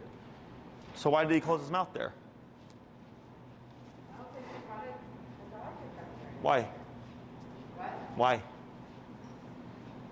Why? Because he was stressed about it, right? Why did he close his mouth? He was just tapped. Oh, did he tap it? Earlier, remember? That's what I was saying. Like, I was like, he got tapped, he moved backwards, he got tapped again. So right now when I brought Tango in, because we're repeating the process, he goes, am I going to get tapped? He closes his mouth. So yeah, so obviously working with the dog is much more nuanced than what it looks like. Because you would have assumed if he closed his mouth, it was because he was threatened by Tango. But there's other variables. So I go, nope, that wasn't it. It was actually because he was tapped from before. He thought he was going to get tapped again. Okay? So this is just, it takes time to learn these things.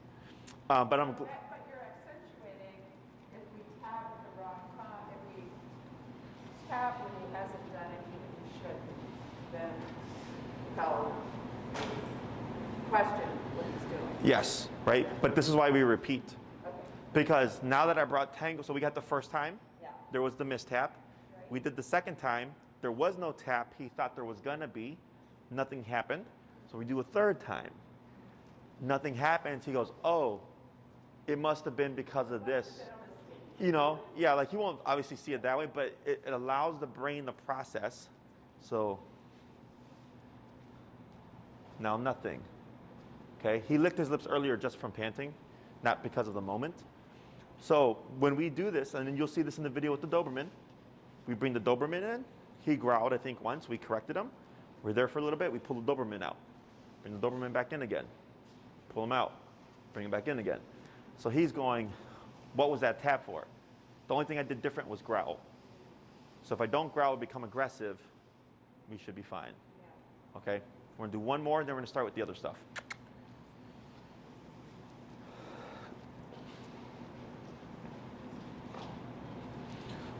So panting, a little bit of a movement of the mouth. Rectangle.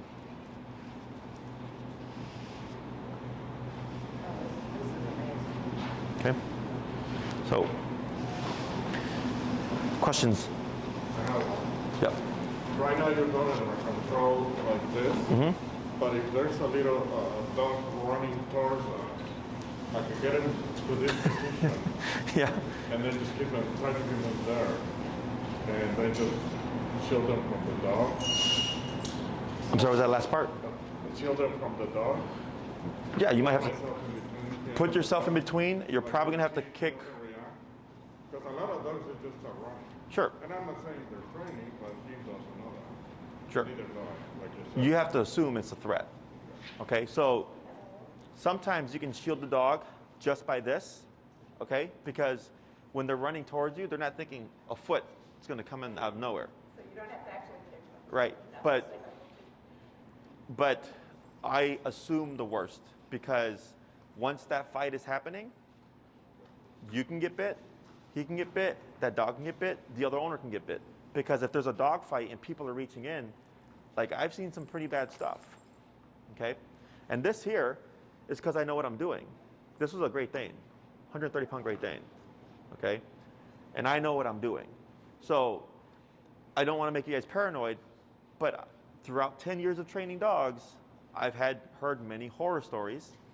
And you can go on Google and look up off-leash dog attacks and see pictures to let you know just about how real it is. People want to think that the worst is not going to happen, but that's why it happens, as opposed to assuming it. Because even if I kick the dog, I'm not going to cause punctures, right? I'm just scaring the dog away.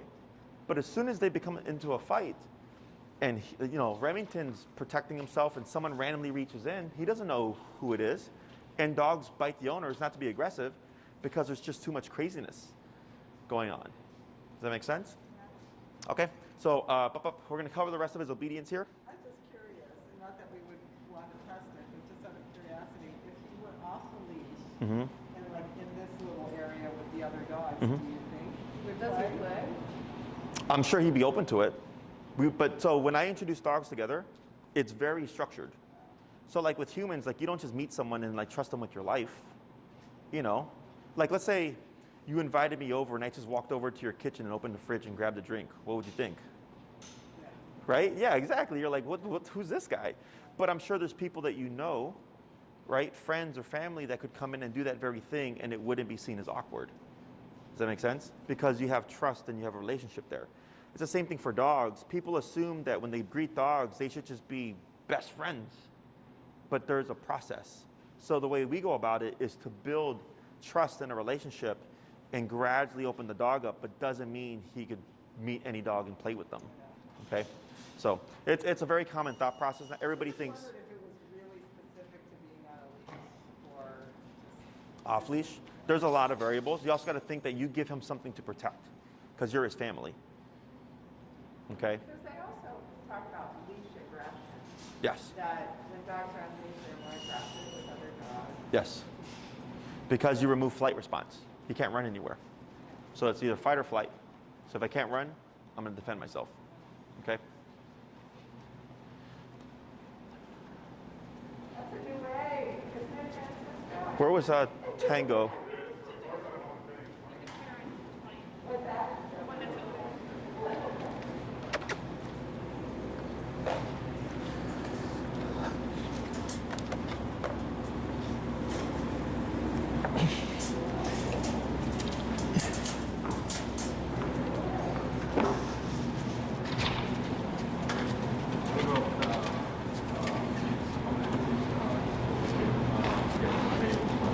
Alrighty. So we can remove that now. That's part of treating, good.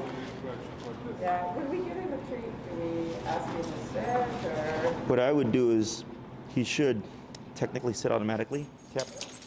Tap. Right there. And what's your number now, Francisco? Let's go down to 45 because we no longer have the stimuli.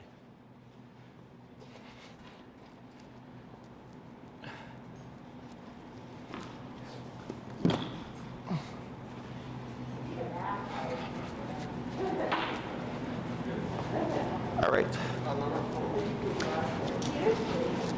Yeah, he's stressed.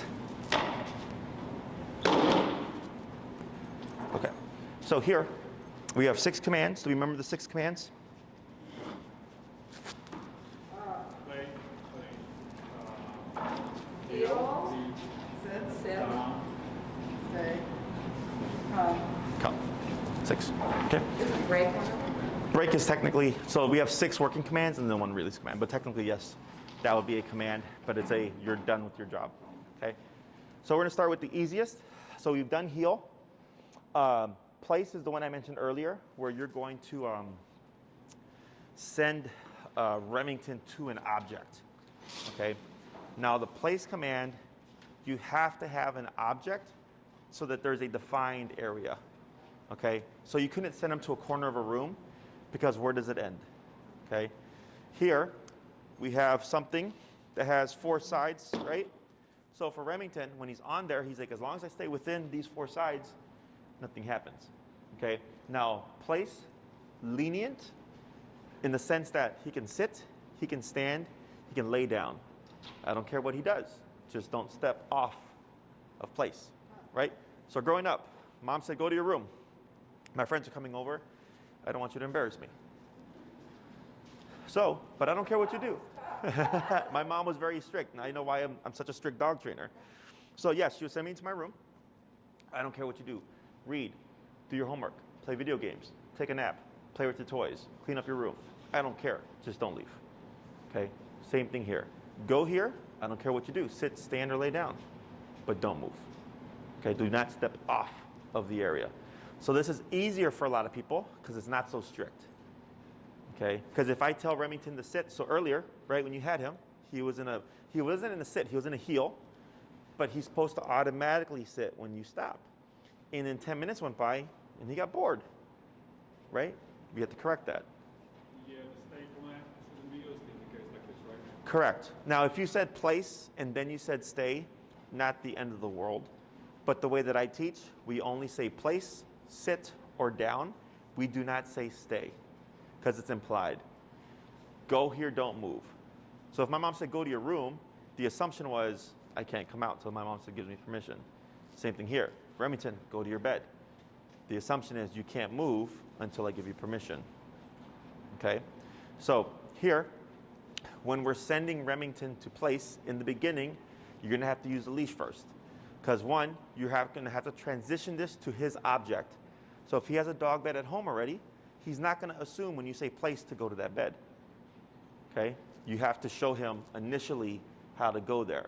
So in the video, the first one that I sent you with Enrique, where he talks about sending Remington to the bed, you would do that exercise a couple of days with that object. And eventually when you say place and Remington goes there, you're fine. You don't need to practice that anymore. You can just use it. Questions? So go ahead here, Francisco. I'm going to have you, wait a moment, is you're going to say place, okay? And when you say place, you're going to pull towards the bed and then just one tap, okay?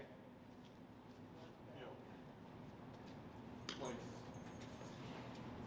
Okay, now here, so he's on place, right? We don't care what he does. So if you step away, this is fine. It's okay. Now tap, grab your leash, tap, tap, walk towards the bed, tap, tap, tap. Now right there, wait a moment. Wait a moment. Good. Now just step away. Good, and pause right there. So you put him to place and what happened? He followed it. He did, but then when you left him, what was he like? He's excited, exactly, right? That excitement was simply because of the movement, okay? So then here, we didn't say stop, we didn't say no, we didn't say place again. We just started tapping. So then he's learning if I jump off prematurely, this is gonna turn on, but once I'm back on here, it goes away, okay? So in the beginning, especially in the home, because he's gonna think old rules, you have to reinforce new rules, is if you break the position or the area, there's gonna be an automatic correction, no warning. The only way to avoid it is not to get off in the first place. Does that make sense? Can there be more than one place? Yes. In a bigger house? Yes. You can have one in each room. But showing which place you mean. exactly. Exactly. Okay. So like if you're in the kitchen and you say place and there's one in the kitchen, he would most likely default to that one, not go to the one in the living room. He would go to the one within the room. Okay. Dogs typically send the easiest from about 4 to 6 feet. Don't try to send him from like 20 feet away. Okay, unless you want to build it to that. Most people just go place and the dog goes. Okay, so with him being here, like let's say you're going to apply this during lunch or dinner, is you would place him before you start eating. People tend to wait for the dog to be begging and then they place the dog. Shh. Sorry. So, questions on that? So go ahead and grab the leash here, Francisco. So he won't get off until you bring him off. Correct. Now here, we're going to see what happens. Right, so he's not done anything wrong. Now here, leave your leash how it is. Just hold it. Yep. And then just walk around. Oh, but not say heel. So stop. Go ahead and place. Okay. Now wait. Right, now, no heel. Yeah, because you said place and he went, right? So now, no heel. Just walk around in a circle here. Yeah, but he's going to stay there. Yeah, he's going to stay here. So here, let me show you. That's probably easiest. Here. Break. Right? So heel. So now he's in a heel because that's what I've said. Right? So now he's walking with me. Good. Place. Right? Tap. Because he's going to Francisco there. So now he's on place. If I were to walk around, he shouldn't move. I don't care what he does. Sit, stand, lay down. Just don't move. Right? If I need him to move, I can either say break or heel. Right? So heel. Tap. Good.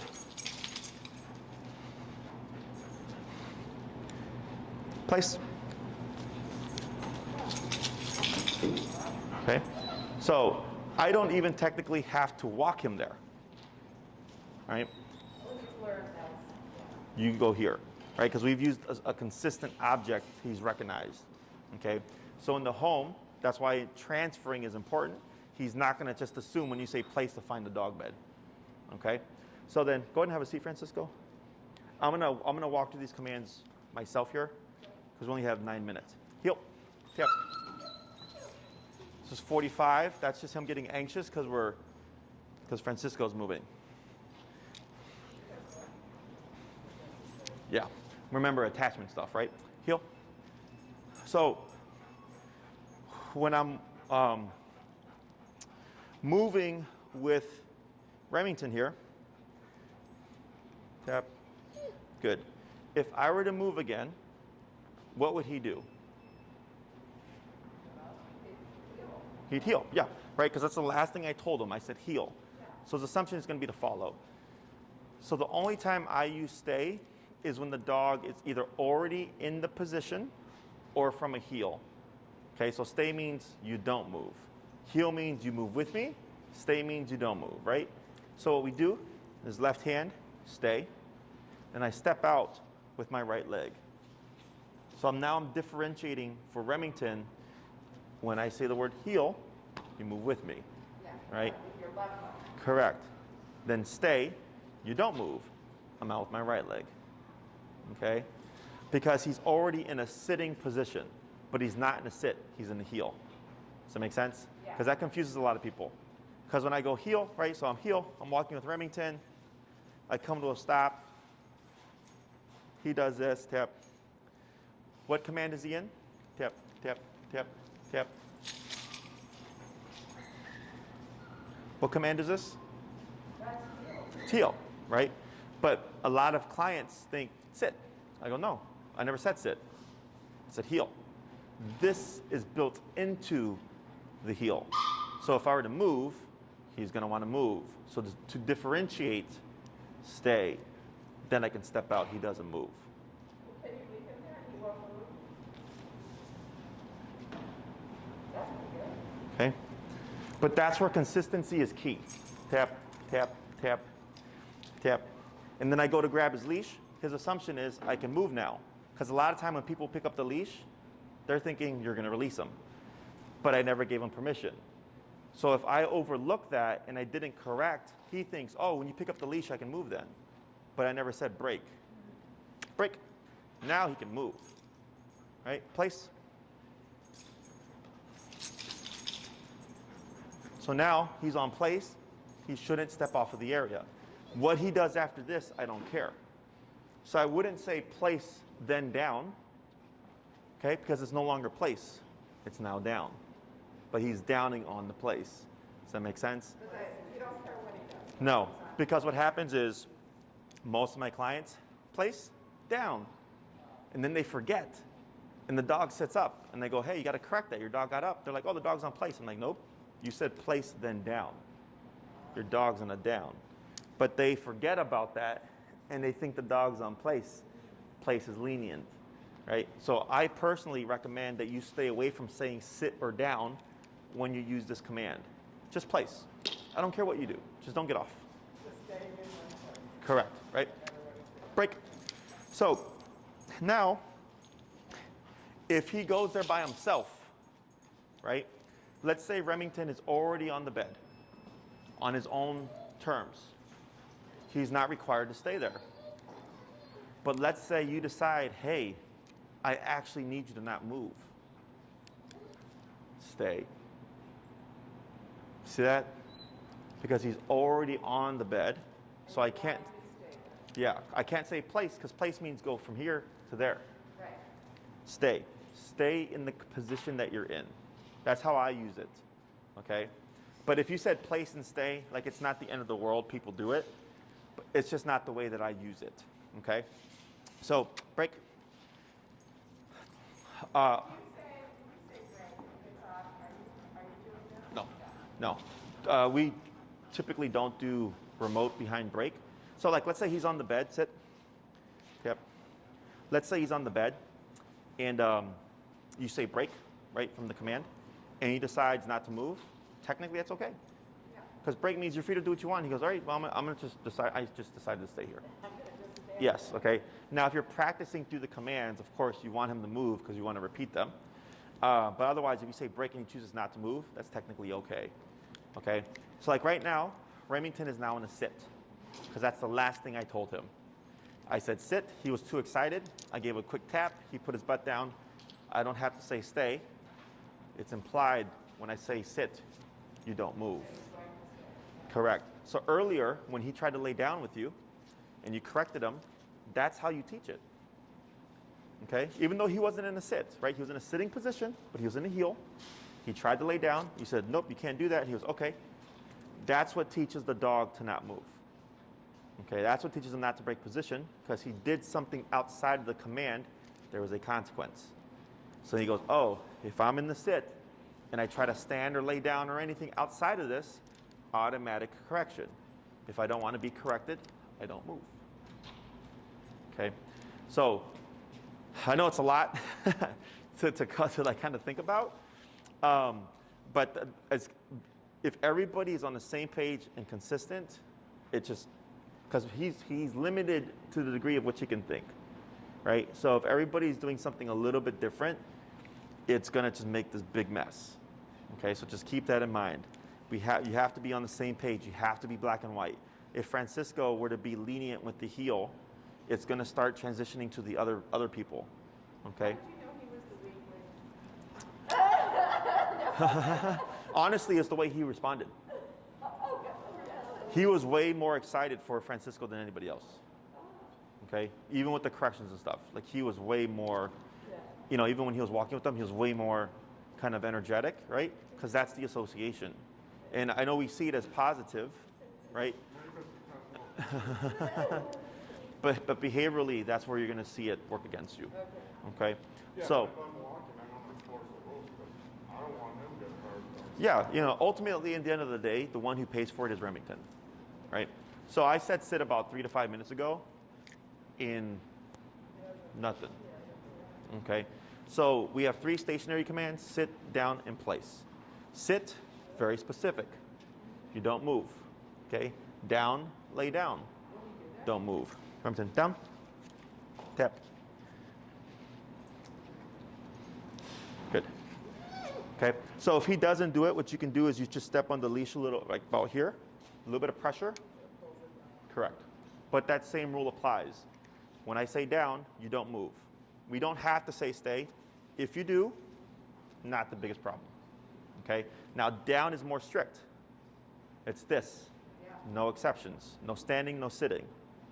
Place, I don't care what you do. Just don't step off. Okay? So this is the one that I tell people to do, like, if you're gonna, like, if you were to take Remington to a restaurant and you want to enjoy your meal and not worry about what he's doing. Because if he's doing this, he has to do this.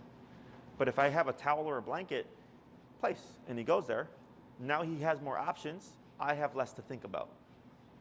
Does that make sense? Yeah. So at home, when you're having dinner and stuff, you don't want to be bothered with how strict to be with him. Place. Okay? But then when you have the time where it's like you're going to be able to be more attentive or be able to reinforce things more strictly, down. And if he can do this, that's easy peasy, because this is harder. Okay? So we have heel, stay, sit, down, place, and come. Come is the return to me. Okay? That one is going to be its own session, because we need to use a long leash. I recommend 30 feet. You can get them on Amazon. A regular, the one I was using earlier for the example, that big long one, that's for come when called. Okay? So right now, until I see you again, you have 5 commands to work on. Okay? The heel, stay, sit, down, and place. The recall will be its own thing. Questions? What about if you use the command heel when he's away from you? Oh, so if he's like, let's say he's at the park off leash, I don't want to say yes, say heel, and he's going to come to you, because the way we teach it is walk with me, stay with me, right? So I would want Remington to at least be like this.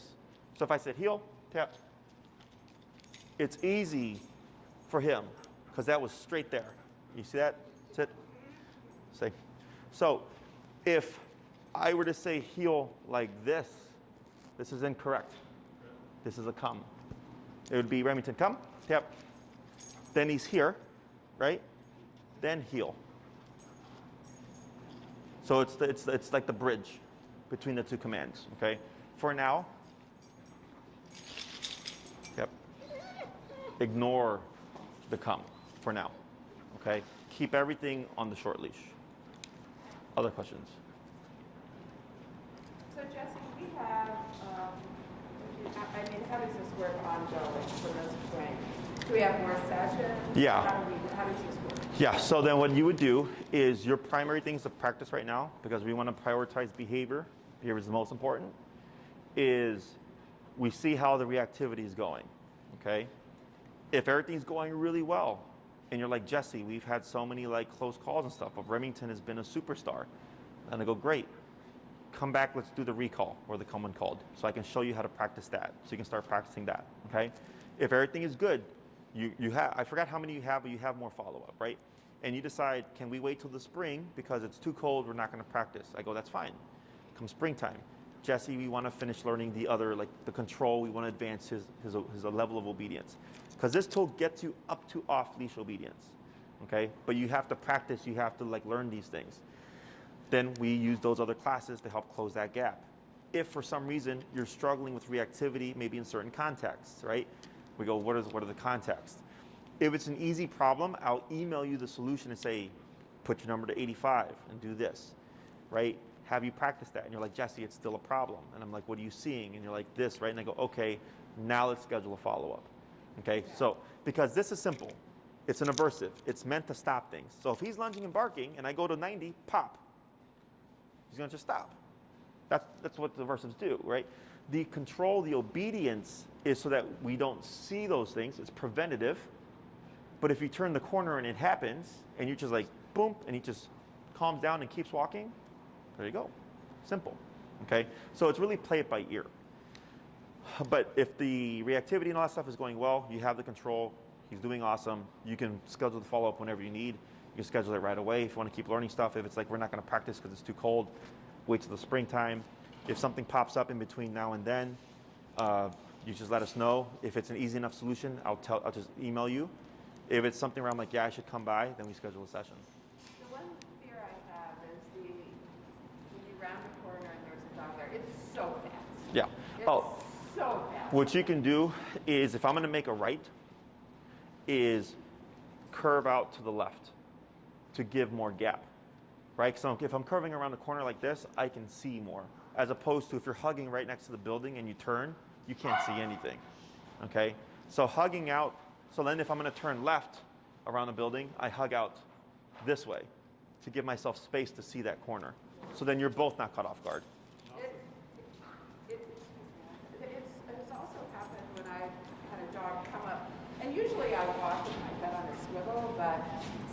they pop out of an alley, or they come up behind me. Yeah, that's what we're gonna ask. Like it's like, and all of a sudden he's like, "Arr!" And you know, you're flying before you see the dog, and we just start hitting the button. Is that? Yeah, and you know what he said earlier, just have it at 70, right? Yeah. Just because that's what the problem is. Because if you try to approach it nicely, like right now I went down to 35 because we're inside, I know there's no threat for him. And 35 was doing just fine. But when we go out in the real world, you have to plan for worst case scenario.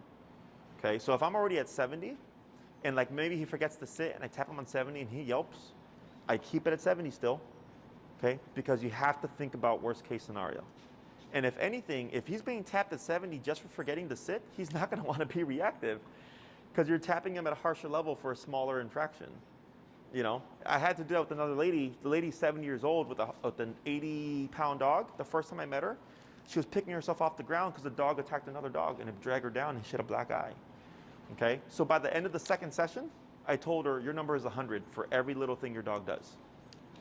Yeah, so the dog was yelping all over the place. She felt terrible, but guess what? The reactivity stopped. And she also had to tap him less because she was so harsh. Okay, because she only did 3 classes with me. So I'm coming in going, I got one problem, I got to solve it in 3 classes, 3 hours. That's all I had. Okay, so there's a lot of things that could come into play. And also, tap, I'm thinking 7-year-old woman, tap, tap, tap. Yeah. 7-year-old woman, 80-pound dog.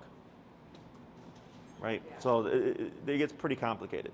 Here, whether or not he's tired or whatever, he still has to do it. Okay? I'm not trying to be a jerk here to him, but remember, if I'm soft with him and go, I'm sorry, buddy, go ahead. I know I've had you been here for a while. He learns that. But then he also learns that I'm soft. Yeah. Okay? So, all right, guys. Now, one other question, should we have his collar on every time we go for a walk? Yes. If it's a push potty? Yes. Yes. Yes. And you made it tighter than we marked it. Yes, it is. It's the 4th notch past the red line. Okay, so I suggest you leave it on, and when you get back, you know, paint it and then remove the other one so there's no confusion. Okay, He's actually going for a grooming right now, though. that's fine. Or you know, just remember 4 past the red line. 4 tighter than the red line? Correct. 4 tighter. 4 tighter on the 4th notch past the red line. Okay. Alrighty, guys, I got to prepare for my next one. Thank you. Tap. Tap. So Arthur, you are taking him to, Petite for haircut. okay, so he should be listening right Right, now, tap.